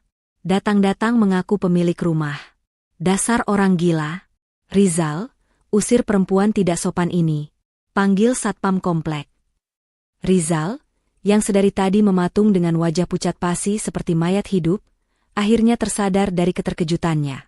Ia melangkah maju dengan gerakan kasar mendekati Karin, mencoba merebut dokumen yang dipegang wanita itu. Namun, Karin yang sudah siap siaga, dengan gesit menarik tangannya ke belakang. Rizal hanya berhasil menangkap udara kosong, membuatnya terlihat semakin bodoh. Jangan main kasar, Tuan Rizal. Tangan kotor Anda tidak pantas menyentuh akta jual beli resmi ini. Sindir Karin tajam, bibirnya menyunggingkan senyum mengejek yang membuat darah Rizal mendidih. Rizal berbalik menatapku, matanya nyalang penuh tuduhan dan kepanikan. Berlia. Jelaskan apa maksudnya ini. Kamu menyewa aktris bayaran untuk menakut-nakuti ibuku. Hah? Kamu pikir aku bodoh? Rumah ini tidak mungkin berpindah tangan dalam semalam. Sertifikatnya ada di dalam brankas di kamar kita. Aku terkekeh pelan, tawa yang terdengar sangat renyah dan santai, kontras dengan kepanikan mereka. Aku melangkah mendekati meja kaca, mengambil cangkir tehku yang masih tersisa sedikit. Mas kamu lupa ya? Siapa yang memegang kunci kombinasi brankas itu? Hanya aku. Kamu bahkan tidak pernah tahu kode PIN-nya, kan? Dan soal sertifikat? Tentu saja sudah kuambil semalam saat kamu sedang asyik mendengkur memimpikan harta gonogini. Sekarang sertifikat asli itu sudah ada di tangan notaris rekanan Karin untuk proses balik nama. Bohong, pekik Siska histeris, ia maju sambil menghentakkan kakinya ke lantai, persis seperti anak kecil yang tidak dibelikan mainan. Kak Berlia pasti bohong. Mana mungkin jual rumah semudah itu tanpa tanda tangan suami? Jangan percaya, Bu. Ini pasti cuma akal-akalan dia supaya kita pergi dari sini. Karin menghela napas panjang dan dramatis, seolah ia sedang menghadapi sekumpulan murid taman kanak-kanak yang bebal. Ia menjentikan jarinya, memanggil salah satu pria berbadan tegap di belakangnya. Pak, tolong bacakan poin kepemilikan di akta ini biar telinga mereka yang tersumbat keserakahan itu bisa dengar jelas. Pria berbadan kekar itu maju, mengambil dokumen dari tangan Karin, dan membacakannya dengan suara bariton yang lantang dan tegas. Berdasarkan Akta Pengikatan Jual Beli Nomor 105/2024, tertanggal hari ini pukul 3 WIB, pihak pertama Nyonya Berlia telah melepaskan hak kepemilikan tanah dan bangunan ini sepenuhnya kepada pihak kedua, Nyonya Karin, dengan status lunas dan serah terima kunci seketika. Suara pria itu menggema di ruang tamu yang kini terasa sempit dan mencekam bagi keluarga Rizal. Bu Maya terhuyung ke belakang, kakinya lemas. Tangannya meraba-raba sandaran sofa untuk menahan tubuhnya, agar tidak ambruk ke lantai. Wajahnya yang tadi garang kini berubah menjadi topeng ketakutan. Jam-jam 3 pagi, gumamnya tak percaya, bibirnya gemetar. Kamu jual rumah ini saat kami tidur. Tepat sekali, jawabku santai sambil berjalan mendekati pecahan vas kristal yang berserakan di lantai. Aku menunjuk pecahan beling itu dengan ujung sepatu hak tinggiku. Dan omong-omong soal vas bunga mahal yang ibu pecahkan tadi. Karin, sepertinya kamu harus memasukkan ini ke dalam tagihan kerusakan properti, deh. Karin mengangguk setuju, wajahnya pura-pura prihatin sambil memandangi serpihan kaca itu. Waduh, iya benar. Itu vas kristal asli Bohemia kan? Sayang sekali. Itu sekarang sudah jadi aset saya loh, Bu. Karena dalam perjanjian jual beli, saya membeli rumah ini fully furnished alias beserta seluruh isinya. Jadi, vas yang ibu banting tadi dengan penuh semangat, secara hukum adalah milik saya. Mata Bu Maya membelalak horor, napasnya tercekat. Apa? Tidak. Itu milik menantuku. Aku berhak menghancurkannya. Ini rumah anakku. Mantan milik menantu ibu, koreksi Karin cepat dan tajam. Sekarang itu milik saya. Dan ibu baru saja melakukan perusakan properti milik orang lain di depan saksi mata. Pak Mandor, tolong didokumentasikan ya pecahan belingnya. Nanti kita buat laporan ke polisi kalau mereka menolak ganti rugi. Pasal perusakan barang orang lain lumayan juga loh hukumannya. Salah satu tukang segera mengeluarkan ponselnya dan memotret pecahan vas, serta wajah Bu Maya yang pucat pasi. Siska langsung menutup wajahnya dengan tas tangan, takut ikut difoto dan viral. Situasi berbalik 180 derajat. Mereka yang tadi datang sebagai penjajah yang gagah berani, kini terpojok seperti maling ayam yang tertangkap basah. Rizal, yang merasa dunianya runtuh berkeping-keping, mencoba melakukan pertahanan terakhir. Ia mendekatiku, mencengkeram bahuku, dan mengguncangnya pelan. Suaranya bergetar, memohon, matanya berkaca-kaca, air mata buaya yang sudah tidak mempan lagi bagiku. Berlia, sayang, kamu tidak serius kan? Kamu tidak mungkin setega ini sama aku dan ibu. Kita bisa bicara baik-baik. Batalkan transaksi ini. Kembalikan uang Karin. Kita mulai dari awal, ya? Aku janji akan berubah. Aku akan jadi suami yang baik. Aku menepis tangan Rizal dari bahuku dengan gerakan jijik, seolah ada kotoran menjijikan yang menempel di sana. Aku mundur selangkah, menjaga jarak. Mulai dari awal, setelah kamu menyuruh ibumu datang pagi-pagi buta untuk mengusirku, setelah kamu menyodorkan surat cerai palsu dan memaksa aku tanda tangan, Mas, mataku sudah terbuka lebar. Tidak ada kata kita lagi. Yang ada hanya aku, dan kalian para benalu yang harus dibersihkan. Tapi aku suamimu. Harta ini harta bersama. Kamu tidak bisa jual sepihak. Teriak Rizal putus asa, urat lehernya menegang. Salah besar. Potongku tajam, suaraku dingin menusuk tulang. Rumah ini kubeli 2 tahun sebelum kita menikah. Ingat perjanjian pranikah yang dulu kamu tanda tangani dengan malas-malasan, karena kamu pikir itu cuma formalitas di atas kertas? Di sana tertulis jelas pemisahan harta bawaan. Rumah ini harta bawaanku mutlak. Aku berhak menjualnya, membakarnya, atau memberikannya pada kucing jalanan sekalipun tanpa perlu persetujuanmu sedikitpun. Kata-kata itu menghantam Rizal telak di ulu hati. Ia terdiam 1000 bahasa, wajahnya kaku. Ia lupa. Ia lupa bahwa aku adalah wanita karir yang teliti dan selalu bermain aman. Ia lupa bahwa dulu ia meremehkan perjanjian pranikah itu, karena ia terlalu percaya diri bisa menguasaiku dengan cintanya yang manipulatif. Kebodohannya di masa lalu kini menjadi senjata makan tuan. Karin melihat jam tangannya yang melingkar elegan di pergelangan tangannya, lalu menatap para tukang dengan kode mata. Oke, bapak-bapak, waktu terus berjalan. Saya mau renovasi ini selesai secepatnya. Mulai dari ruang tengah ini. Tembok sebelah sana kayaknya bagus kalau dijebol sekarang biar lebih luas dan open space. Siap, Bu Karin, jawab para tukang serempak dengan semangat. Tanpa mempedulikan keberadaan Bu Maya dan Siska yang masih berdiri gemetaran di tengah ruangan, para tukang itu mulai menyalakan mesin bor tembok dan mengangkat palu goda mereka. Nging. Dum. Dum. Suara bor listrik yang memekakan telinga langsung menyalak, debu putih berterbangan dari tembok yang mulai dilubangi. Bu Maya menjerit histeris sambil menutup telinganya rapat-rapat. Siska batuk-batuk terkena debu semen yang mengepul di udara. Suasana ruang tamu yang mewah seketika berubah menjadi area konstruksi yang bising dan berdebu. Hentikan, hentikan, kalian gila ya? Ada orang di sini? Mataku perih, teriak Bu Maya, tapi suaranya tenggelam oleh kebisingan konstruksi yang brutal. Karin berteriak mengatasi suara bising itu, makanya keluar. Ini area proyek. Wajib pakai helm pengaman. Kalau kalian tidak keluar dalam 5 menit, saya anggap kalian relawan yang mau jadi tumbal pondasi bangunan baru saya. Rizal menatapku dengan tatapan nanar, berharap aku akan menghentikan kegilaan ini. Tapi aku hanya berdiri di samping Karin, melipat tangan di dada, menikmati pertunjukan orkestra kehancuran ini dengan hati yang puas. Aku melihat kepanikan di mata Bu Maya yang biasanya sombong. Aku melihat ketakutan di wajah Siska yang biasanya angkuh. Dan aku melihat keputusasaan mutlak di wajah Rizal.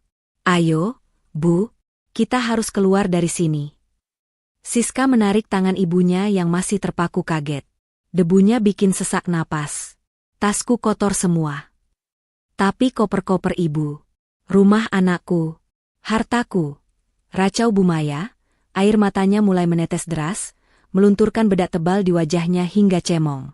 Bawa koper kalian atau biarkan tertimbun semen, teriak Karin sadis sambil tertawa.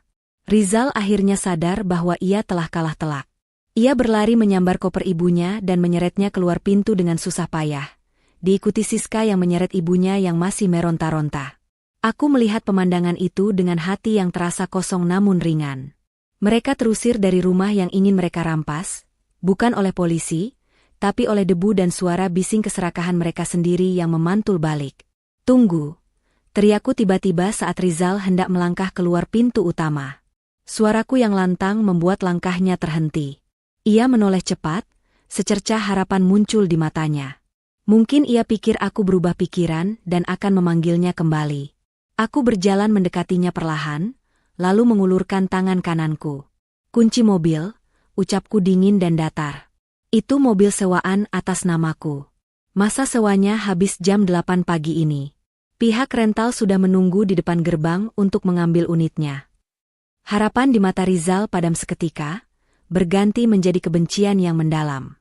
Wajahnya merah pada menahan malu dan marah.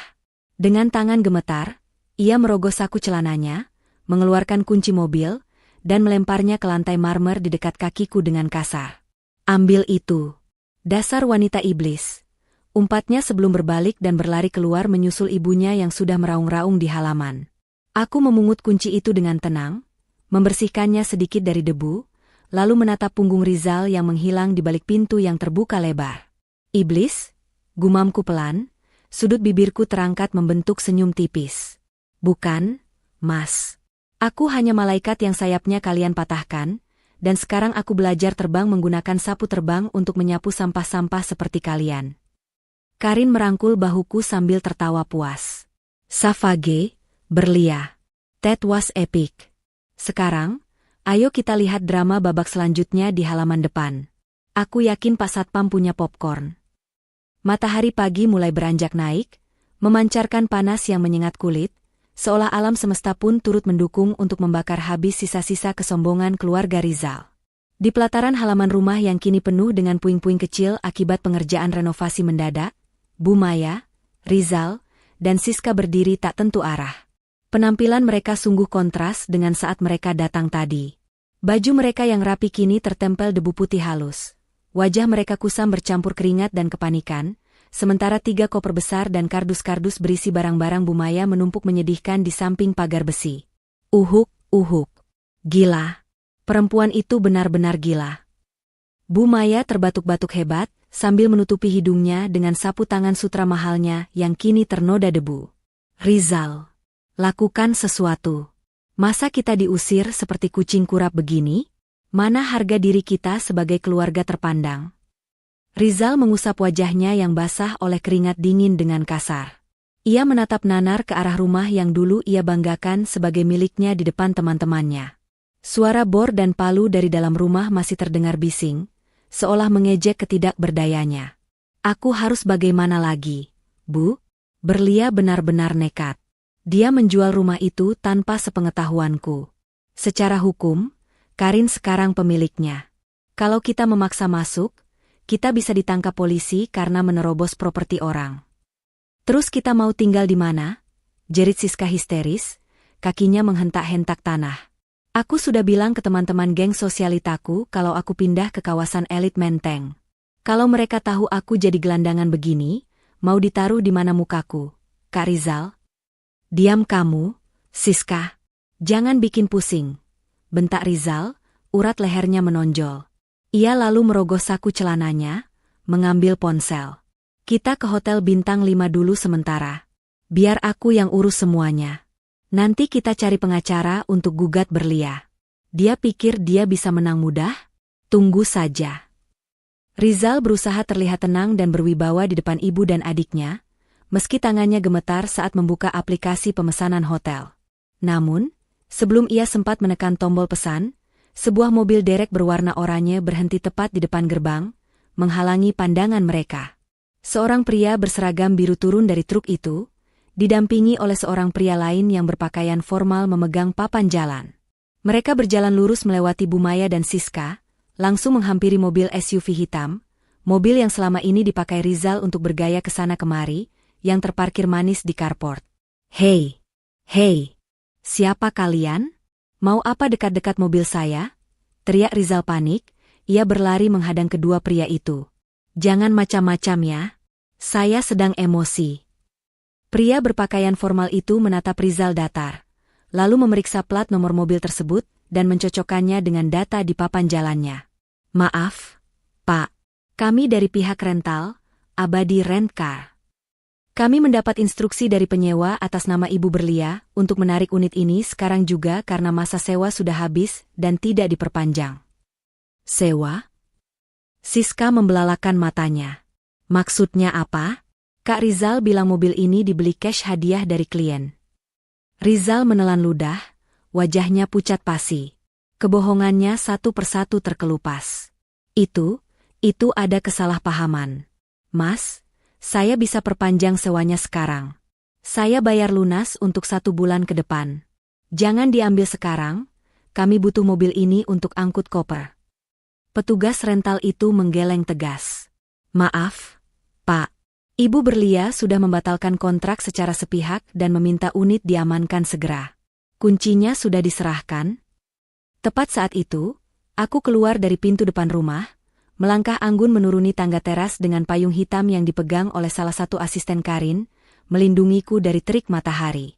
Di tanganku, kunci mobil itu berayun-ayun ringan. Ini kuncinya, Pak, ucapku tenang, menyerahkan kunci itu kepada petugas rental tanpa melirik Rizal sedikitpun. Silakan dibawa. Kondisinya masih bagus, hanya mungkin jok penumpangnya agak bau parfum murah bekas dipakai orang-orang yang tidak tahu diri. Siska memekik marah mendengar sindiranku, tapi ia tidak bisa berbuat apa-apa. Berlia, tegak kamu ya. Rizal berusaha merampas kunci itu, tapi petugas berbadan tegap dari pihak rental langsung pasang badan, mendorong dada Rizal hingga ia terhuyung mundur. Jangan bikin keributan, Pak. Atau kami lapor polisi, ancam petugas itu. Dalam hitungan menit, mobil kebanggaan Rizal itu dinyalakan mesinnya. Suara mesin menderu halus, lalu perlahan mobil itu mundur keluar dari pekarangan, meninggalkan Rizal yang menatap nanar seperti anak kecil yang kehilangan mainan kesayangannya. Mobilku. Lirih Rizal. Mobil sewaan, koreksiku tajam. Jangan halu, Mas. Gajimu itu cuma cukup buat bayar cicilan motor. Mana mungkin beli SUV seharga 500 miliar. Bu Maya yang sedari tadi diam karena syok, tiba-tiba ambruk duduk di atas salah satu kopernya. Ia memegangi dadanya, napasnya tersengal-sengal. Air. Ibu butuh air. Rizal, belikan ibu minum. Kepala ibu pusing. Iya, Bu. Sebentar, Rizal tampak panik. Ia menoleh ke arah warung kelontong kecil yang ada di seberang jalan, agak jauh dari kompleks elit ini. Siska, kamu pesan taksi online yang premium sekarang. Kita angkut semua barang ini ke Hotel Grand Mulia. Cepat. Oke, Kak. Siska dengan jempol gemetar membuka aplikasi taksi online di ponsel mahalnya, yang cicilannya juga aku yang bayar. Ia memesan mobil van besar untuk memuat koper-koper mereka. Namun, beberapa detik kemudian, wajah Siska berubah pucat. Loh? Kok declinet? Ia mencoba lagi. Gagal lagi. Kak Rizal, kartu kredit yang nyambung di akunku kok nggak bisa dipakai. Rizal mengerutkan kening. Masa sih? Pakai kartuku saja. Nih. Ia menyerahkan kartu kredit platinum berwarna hitam miliknya kepada Siska. Kartu yang selama ini ia pamerkan ke teman-temannya sebagai simbol kesuksesan. Siska memasukkan nomor kartu itu dengan cepat. Menunggu verifikasi. Dan gagal. Transaksi ditolak oleh bank penerbit. Nggak bisa juga, Kak. Tulisannya, kartu diblokir. Seru Siska panik. Kita nggak bisa pesan taksi. Rizal buru-buru membuka dompetnya, mengeluarkan 3 kartu kredit lain dan 2 kartu debit. Ia mencoba mengecek saldo lewat mobile banking dengan tangan gemetar hebat. Akses ditolak. Rekening Anda sedang dalam peninjauan atau dibekukan. Apa-apaan ini? Teriak Rizal frustrasi, ia membanting dompetnya ke tanah. Ia menatapku dengan mata merah menyala. Apa yang kamu lakukan pada rekeningku, Berlia? Aku tersenyum tipis, berdiri bersandar di pagar besi yang kini sudah mulai dibongkar oleh tukang las. Rekeningmu? Koreksi lagi, Mas.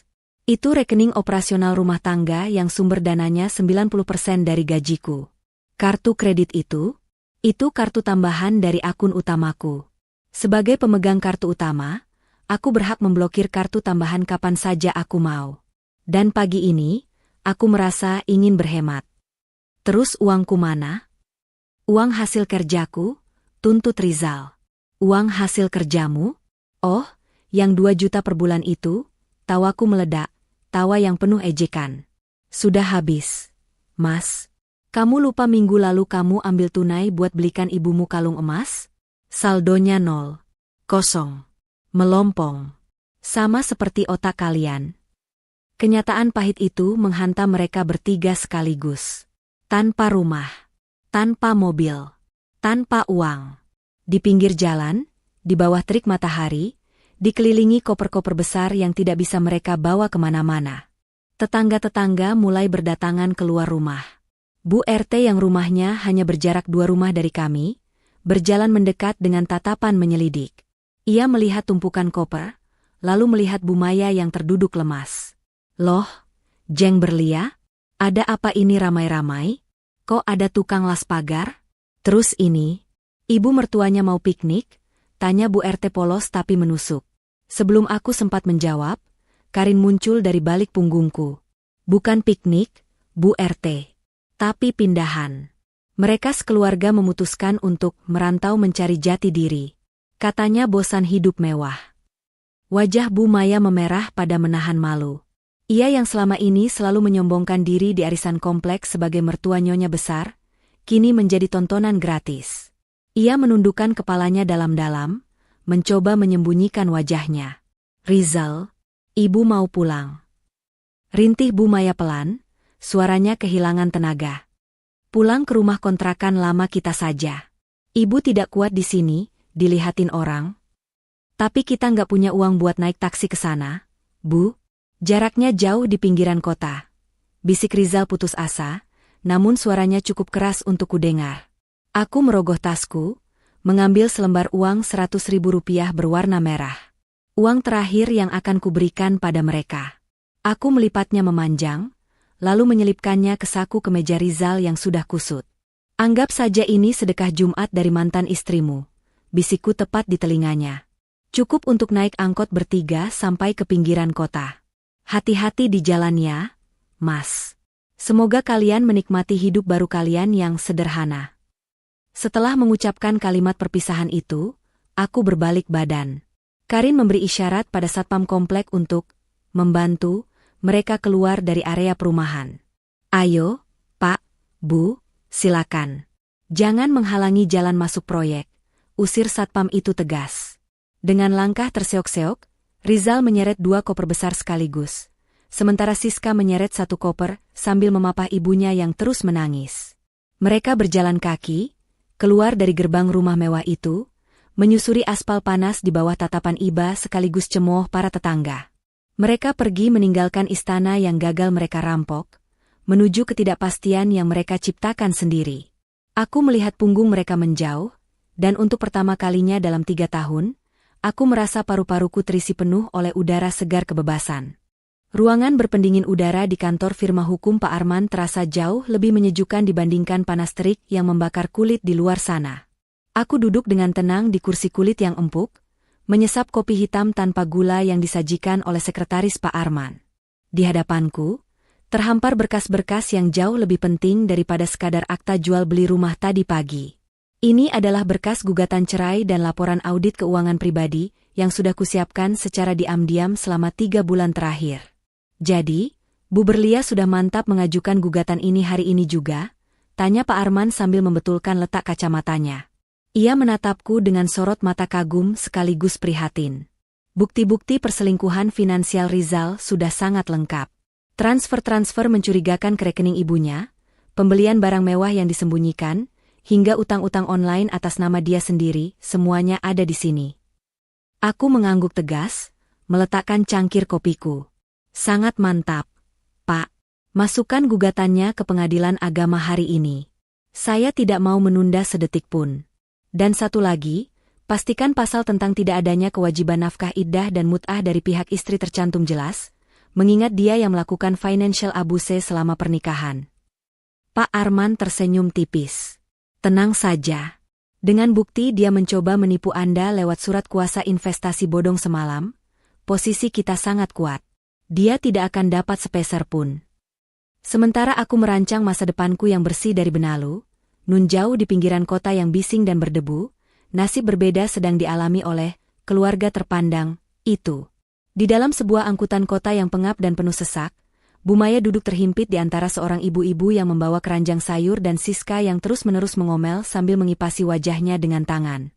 Keringat bercucuran membasahi kebaya mahal Bu Maya, membuat bedaknya luntur berantakan seperti topeng yang meleleh.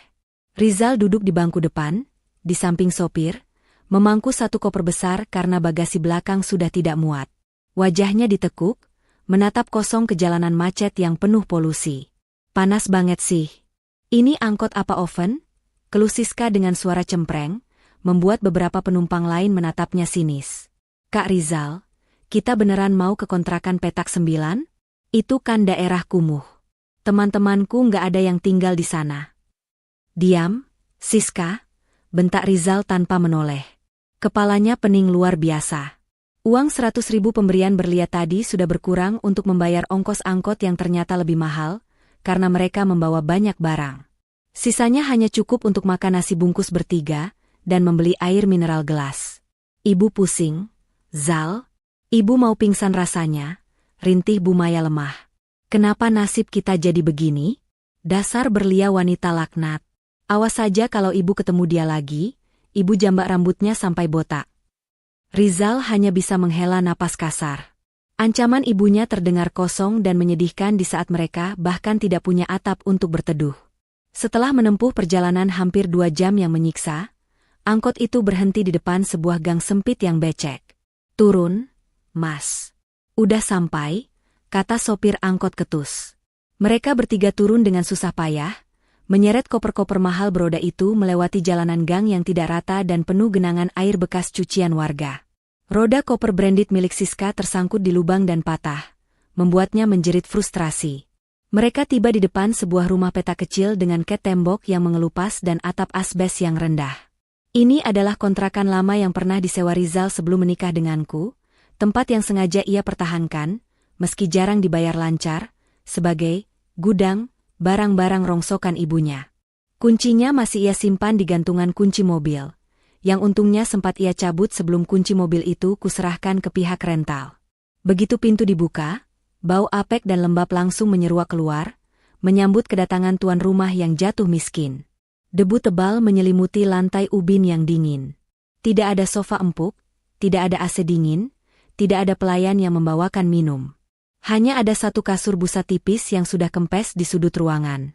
Kita tinggal di sini? Siska menatap ruangan itu dengan horor, seolah melihat hantu. Aku nggak mau. Ini kandang ayam, bukan rumah. Syukuri saja kita masih punya tempat berteduh. Hardik Rizal melempar koper ibunya ke sudut ruangan. Ia duduk bersandar di dinding yang kusam, meluruskan kakinya yang pegal. Setidaknya sampai aku dapat pinjaman uang untuk sewa apartemen. Pinjaman dari mana? Tanya Bu Maya sinis, duduk di atas kopernya karena jijik duduk di lantai. Kartu kreditmu diblokir semua sama istri durhaka itu. Rizal merogoh saku celananya, mengeluarkan ponselnya yang layarnya retak sedikit karena tadi sempat terjatuh saat berebut koper. Ia berniat menghubungi teman-temannya, berharap ada yang mau meminjamkan uang. Namun, begitu ia menyalakan data seluler, menggunakan sisa kuota terakhirnya, ponselnya bergetar gila-gilaan. Bukan pesan simpati dari teman, melainkan puluhan notifikasi WhatsApp dan panggilan tak terjawab dari nomor-nomor tidak dikenal. Rizal membuka salah satu pesan itu, dan matanya terbelalak lebar. Wajahnya yang tadi merah karena panas, kini memucat seketika menjadi seputih tembok. Bayar utang Anda sekarang. Sudah ketemu. Kami tahu alamat rumah mewah Anda. Tim lapangan kami sedang menuju ke sana untuk menyita barang. Dan pesan lainnya, dasar penipu. Uang judi bola minggu lalu belum dibayar. Jangan lari atau kami sebar data KTP Anda ke semua kontak. Tangan Rizal gemetar hebat hingga ponselnya nyaris terlepas.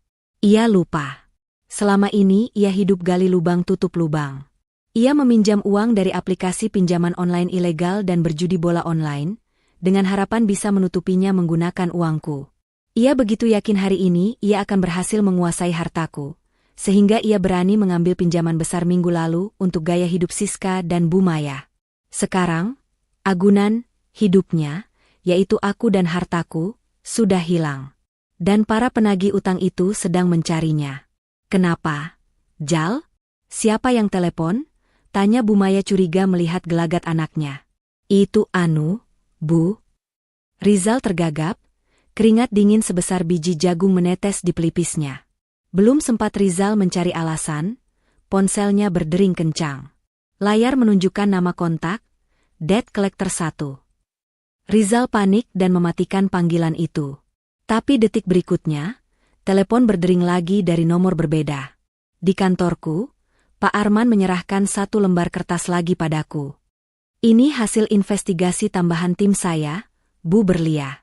Ternyata suami ibu terjerat utang judi online dan pinjaman ilegal senilai hampir 200 juta rupiah. Jatuh temponya hari ini. Aku tersenyum miring membaca laporan itu. Pantas saja dia begitu ngotot minta aku tanda tangan pengalihan aset pagi-pagi buta. Ternyata dia dikejar setan yang dia ciptakan sendiri. Apa ibu mau membantu melunasinya? Sebagai itikat baik terakhir, tanya Pak Arman memancing. Aku tertawa renyah, menutup map itu dengan suara plak yang tegas. Membantu? Pak Arman, saya justru ingin mengirimkan karangan bunga ucapan, selamat menikmati, untuk mereka. Biarkan para debt collector itu yang mengurus mereka. Itu hukuman yang jauh lebih kejam daripada penjara. Kembali ke kontrakan sempit itu, Rizal akhirnya mengangkat telepon dengan tangan gemetar karena ancaman di pesan was semakin mengerikan. Halo? Suara Rizal mencicit. Haha Rizal. Kami sudah di depan rumah mewah lo. Tapi kata tukang di sini rumah ini udah dijual dan lo udah diusir. Lo lari kemana? Hah? Jangan pikir lo bisa sembunyi. Kami sudah lacak posisi GPS lo sekarang. Tunggu kami di sana.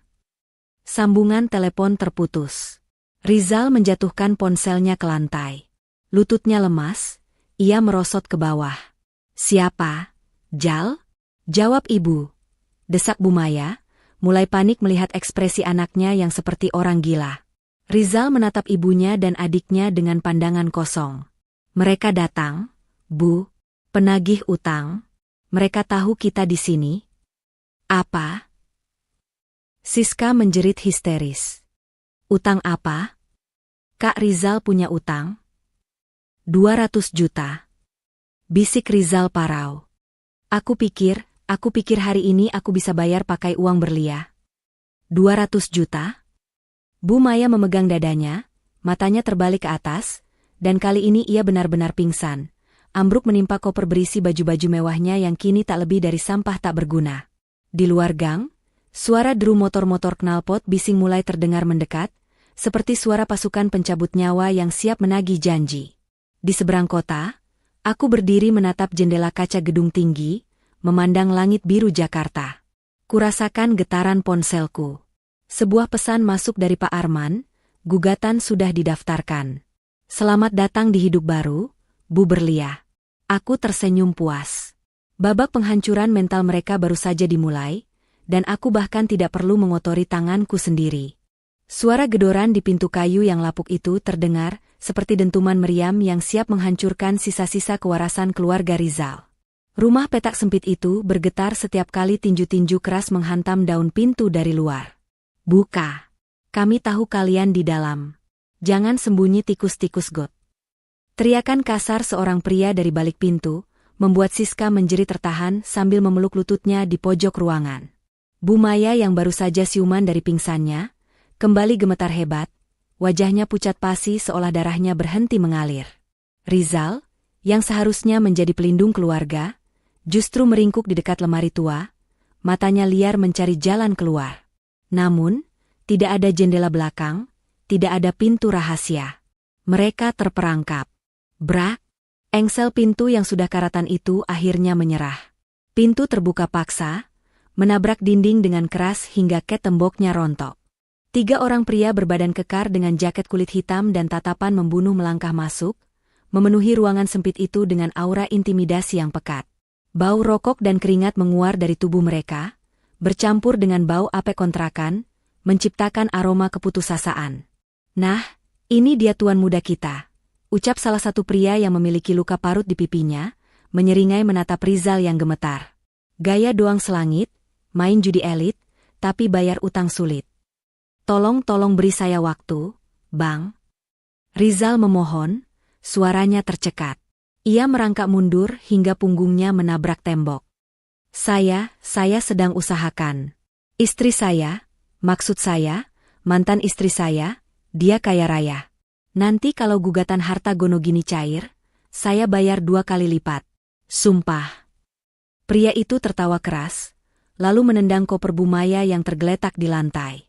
Harta gono gini? Kami sudah cek. Bos, istri lo itu pintar. Semua aset atas nama dia dan ada pisah harta. Lo nggak bakal dapat sepeser pun, nyadar nggak sih lo? Lo itu cuma benalu yang sudah dibuang. Kata-kata itu menampar Rizal lebih keras daripada pukulan fisik. Harapan terakhirnya untuk bangkit menggunakan uangku, dihancurkan begitu saja oleh fakta hukum yang ia abaikan. Karena lo nggak punya uang tunai. Pria itu memberi kode pada 2 temannya. Sita semua barang berharga yang mereka punya. Sekarang. Jangan, teriak Siska histeris saat salah satu pria merampas tas brandednya. Itu tas asli. Harganya 50 juta. Jangan diambil. Tas 50 juta tapi tinggal digubuk, cemooh pria itu sambil menumpahkan isi tas Siska ke lantai. Ia mengambil ponsel keluaran terbaru milik Siska. Lumayan, iPhone terbaru. Ini buat nyicil bunga minggu ini. Jangan HP gue. Gue mau live Instagram. Siska mencoba merebut kembali ponselnya, Tapi pria itu mendorongnya hingga Siska jatuh terguling di atas kasur busa yang kempes. Gadis yang biasanya angkuh itu kini menangis meraung-raung seperti anak kecil tantrum. Di sisi lain, Bu Maya berusaha melindungi leher dan pergelangan tangannya. Jangan sentuh perhiasan saya. Ini warisan. Ini harga diri saya. Harga diri nggak bisa dipakai bayar utang, nenek tua. Pria ketiga dengan kasar menarik paksa kalung emas tebal, yang dibeli Rizal menggunakan uang curian dari dompetku bulan lalu, dari leher Bu Maya. Bu Maya menjerit kesakitan karena kulit lehernya tergores kuku pria itu. Gelang-gelang emasnya pun dilucuti satu persatu tanpa ampun. Rizal, tolong ibu. Lakukan sesuatu. Teriak Bu Maya, air matanya bercucuran membasahi kebaya kusutnya. Rizal hanya bisa menunduk, menangis dalam diam. Ia tidak berani melawan. Ia tahu satu gerakan salah bisa membuat tulang-tulangnya patah. Dalam waktu kurang dari 10 menit, kontrakan itu sudah dijarah habis-habisan. Ponsel, perhiasan, jam tangan mewah Rizal, bahkan laptop kerja Rizal, semuanya masuk ke dalam tas para penagih utang. Ini baru permulaan, ancam si pemimpin penagih utang sambil menepuk-nepuk pipi Rizal dengan kasar. 200 juta itu pokoknya. Bunganya jalan terus setiap hari. Kalau minggu depan lo nggak setor duit, bukan barang lagi yang kami ambil, tapi ginjal lo. Mengerti? Setelah mereka pergi, meninggalkan keheningan yang mencekam, tangis pilu Bu Maya dan Siska pecah bersamaan. Mereka tidak memiliki apa-apa lagi. Tidak ada ponsel untuk menghubungi siapapun. Tidak ada uang, tidak ada barang berharga untuk dijual. Mereka benar-benar berada di titik nol, atau lebih tepatnya, minus. 2 minggu berlalu sejak kejadian itu. Dunia mereka dan duniaku kini bagaikan bumi dan langit. Di lantai 25 sebuah gedung perkantoran elit di kawasan Sudirman, aku duduk menikmati pemandangan kota Jakarta yang sibuk. Di hadapanku duduk Karin, yang sedang menunjukkan foto-foto progres renovasi rumah lamaku, yang kini sudah resmi menjadi miliknya. Gila sih, Bah. Aura rumah itu langsung beda banget setelah gue buang semua barang-barang norak pilihan mertua lo, ujar Karin antusias sambil menggeser layar tabletnya. Tembok yang membatasi ruang tamu sama taman belakang udah gue jebol. Sekarang jadi open space yang lega banget. Gue namain rumah ini, Victory House, Rumah Kemenangan. Aku tersenyum puas, menyesap latte hangatku. Cocok. Karena di sanalah aku memenangkan kembalinya hidupku. Oh ya, lo tahu kabar terbaru soal trio benalu itu? Tanya Karin, nadanya berubah menjadi gosip serius. Aku mengangkat bahu tak acuh. Nggak tahu dan nggak mau tahu. Sejak aku ganti nomor dan Pak Arman mengurus semua komunikasi lewat jalur hukum, hidupku tenang banget. Kenapa? Mereka mati. Belum, tapi hampir, kekeh Karin. Temen gue yang punya usaha catering cerita, kemarin ada ibu-ibu tua sama anak perempuannya datang ngelamar kerja jadi tukang cuci piring. Penampilannya lusuh banget. Pas dicek KTP-nya, ternyata Bu Maya dan Siska. Lo bayangin, Bu Maya yang dulu sok nyonya besar, sekarang nyuci piring bekas kondangan orang. Aku terdiam sejenak. Ada sedikit rasa ngilu membayangkannya, tapi rasa itu segera tertutup oleh ingatan betapa kejamnya mereka memperlakukanku dulu. Itu namanya roda kehidupan, Rin. Dulu mereka di atas karena menginjak kepalaku. Sekarang aku minggir, ya otomatis mereka jatuh ke tanah. Dan Rizal? Tanya Karin lagi. Sidang cerai perdana minggu depan. Pak Arman bilang dia tidak pernah datang ke panggilan mediasi. Mungkin takut ditangkap polisi di jalan karena banyak debt collector yang nungguin. Tiba-tiba, interkom di meja kerjaku berbunyi.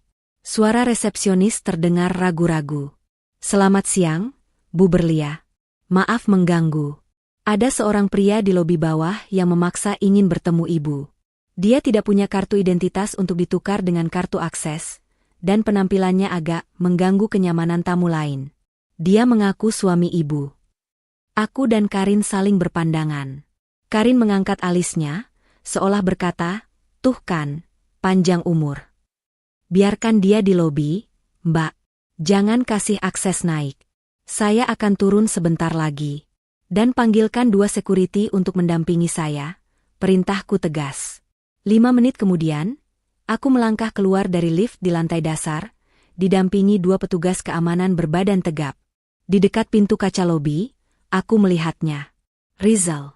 Pria yang dulu selalu tampil klimis dengan kemeja bermerek dan parfum mahal, kini tampak seperti orang asing. Kemejanya kusam dan kusut, ada noda kecoklatan di kerahnya.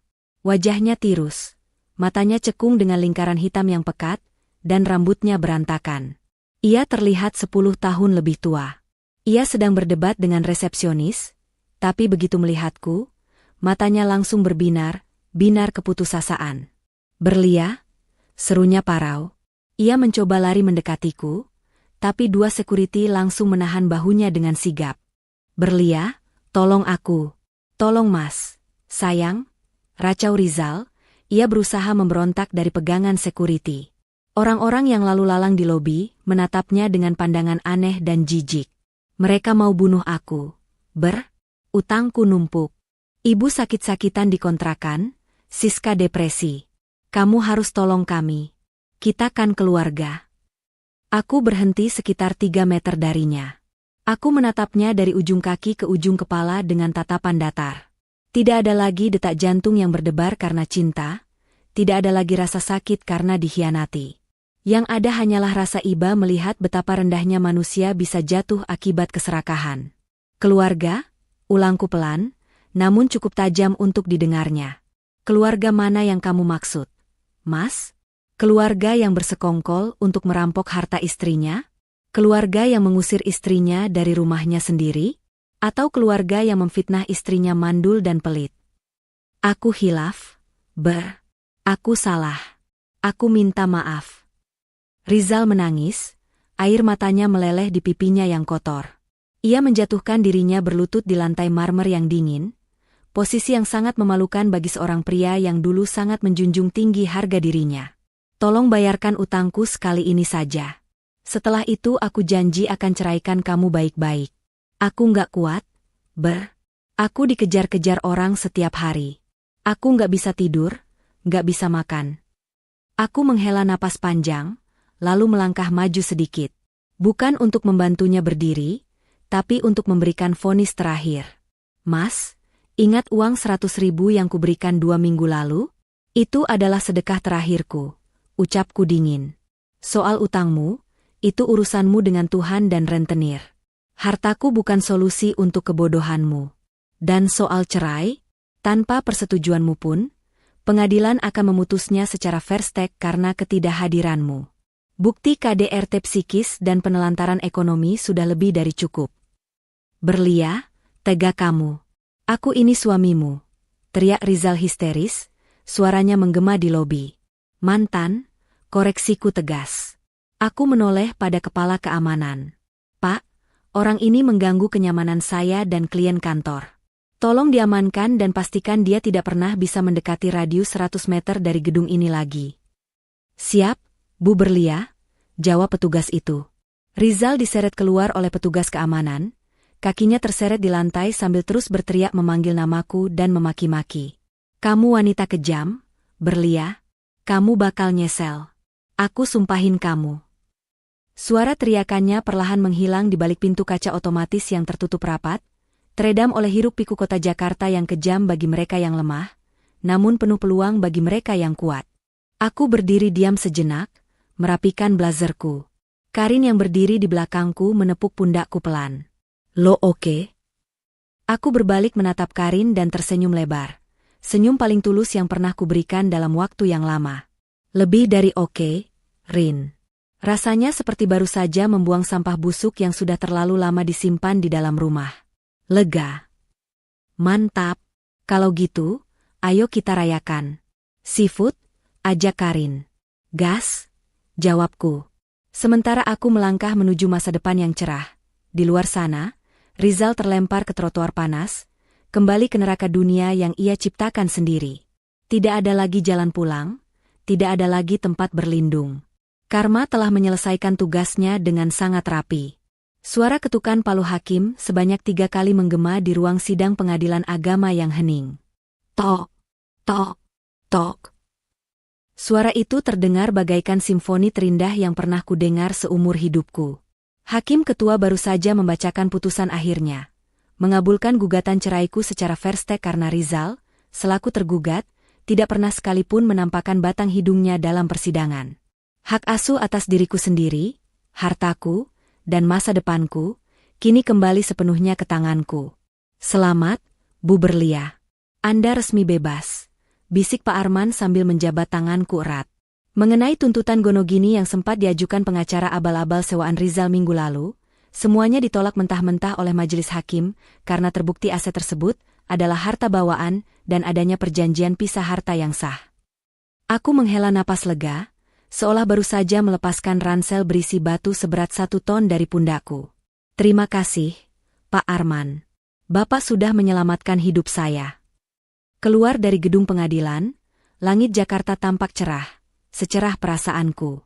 Sebuah mobil sport merah marun, hadiah dariku untuk diriku sendiri atas keberhasilan proyek besar bulan lalu, sudah terparkir manis di lobi. Namun, sebelum pulang, Karin mengirim pesan singkat, wajib mampir ke Victory Cafe, sekarang.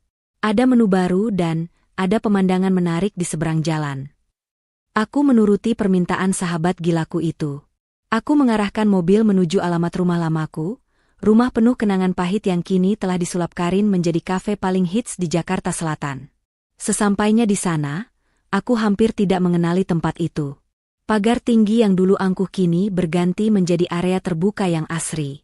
Tembok-tembok yang dulu menjadi saksi bisu penindasan mental Rizal dan ibunya, kini dihiasi mural artistik. Karin benar-benar jenius. Ia mengubah tempat kejadian perkara menjadi ladang uang. Nyonya besar datang. Seru Karin menyambutku di pintu masuk, langsung membawaku ke meja VIP di dekat jendela kaca besar yang menghadap ke jalan raya. Tempat ini luar biasa, Rin. Aku bangga sama kamu, pujiku tulus. Ah, ini semua berkat lo yang jual murah ke gue, kekeh Karin. Ia lalu menuangkan teh krisan hangat ke cangkirku. Wajahnya kemudian berubah sedikit serius. Lo udah dengar kabar terakhir soal mantan suami lo? Aku menggeleng sambil menyesap teh. Enggak. Kan aku udah blokir dia dari kehidupan nyata dan maya. Dia resmi jadi tahanan kota 2 hari yang lalu, tapi sekarang udah dipindah ke sel tahanan Polres, ujar Karin dengan nada puas. Ternyata, karena kepepet utang judi dan rentenir yang lo ceritain itu, dia nekat menggelapkan uang investor di tempat kerjanya yang baru. Niatnya mau gali lubang tutup lubang, malah ketahuan audit. Sekarang dia di penjara, dan debt collector masih nungguin dia keluar buat lo tahulah. Aku terdiam sejenak. Tidak ada rasa sedih, hanya rasa miris. Rizal menghancurkan hidupnya sendiri demi gaya hidup yang tidak mampu ia biayai. Keserakahan telah menuntunnya langsung ke balik jeruji besi. Terus, keluarganya? Tanyaku singkat. Karin tersenyum penuh arti, lalu menunjuk ke arah luar jendela kaca. Coba lo lihat ke seberang jalan, di dekat lampu merah itu. Aku mengikuti arah telunjuk Karin. Di trotoar seberang, di bawah terik matahari yang menyengat, terlihat 2 sosok wanita yang sangat familiar namun dalam kondisi yang sangat menyedihkan. Wanita tua itu mengenakan daster lusuh yang warnanya sudah pudar, duduk di atas dingklik kecil sambil menjajakan tisu dan kerupuk. Rambutnya yang dulu selalu disasak tinggi ala nyonya besar, kini berantakan dan memutih tanpa pewarna. Di sebelahnya, seorang gadis muda dengan wajah kusam dan jerawat yang memenuhi pipi, mungkin karena stres dan tidak ada biaya perawatan, sedang mengamen menggunakan kecerekan dari tutup botol. Itu Bu Maya dan Siska. Hatiku mencelos melihat pemandangan itu. Bukan karena rindu, tapi karena takjub melihat betapa cepatnya roda nasib berputar. Bu Maya, yang dulu memecahkan vas kristal puluhan juta karena merasa berkuasa, kini harus menengadahkan tangan demi recehan 1.000-2.000 perak. Siska, yang dulu menghina mobilku dan memamerkan tas mahalnya, kini bernyanyi sumbang di pinggir jalan demi sesuap nasi. Mereka diusir dari kontrakan sempit itu karena nunggak bayar 3 bulan, jelas Karin. Sekarang mereka tidur di emperan toko di pasar Minggu. Gue sempat mau kasih kerjaan cuci piring di sini, tapi gue pikir-pikir, nanti malah piring gue pecah semua atau dicuri. Jadi ya, biarkan alam yang mengurus mereka. Saat aku sedang mengamati mereka, tiba-tiba mata Bu Maya menoleh ke arah kafe. Pandangannya menembus kaca jendela dan bertemu langsung dengan mataku. Wajah tua itu terbelalak. Mulutnya menganga. Ia mengenali aku. Ia mengenali Berlia yang kini duduk anggun dengan blazer mahal di dalam kafe mewah yang dulu adalah rumahnya. Bu Maya segera menepuk bahu Siska, menunjuk-nunjuk ke arahku dengan histeris. Mereka berdua kemudian nekat menyeberang jalan sembarangan, membuat beberapa motor membunyikan klakson marah. Mereka berlari menuju kaca tempatku duduk, lalu menempelkan wajah kusam mereka di kaca. Bu Maya memukul-mukul kaca pelan, mulutnya komat kamit. Meski kaca ini kedap suara, aku bisa membaca gerak bibirnya dengan jelas.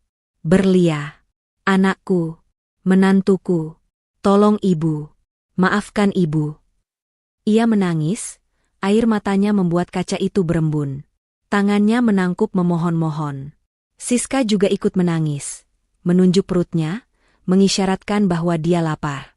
Pemandangan itu menarik perhatian pengunjung kafe lain yang menatap mereka dengan risih.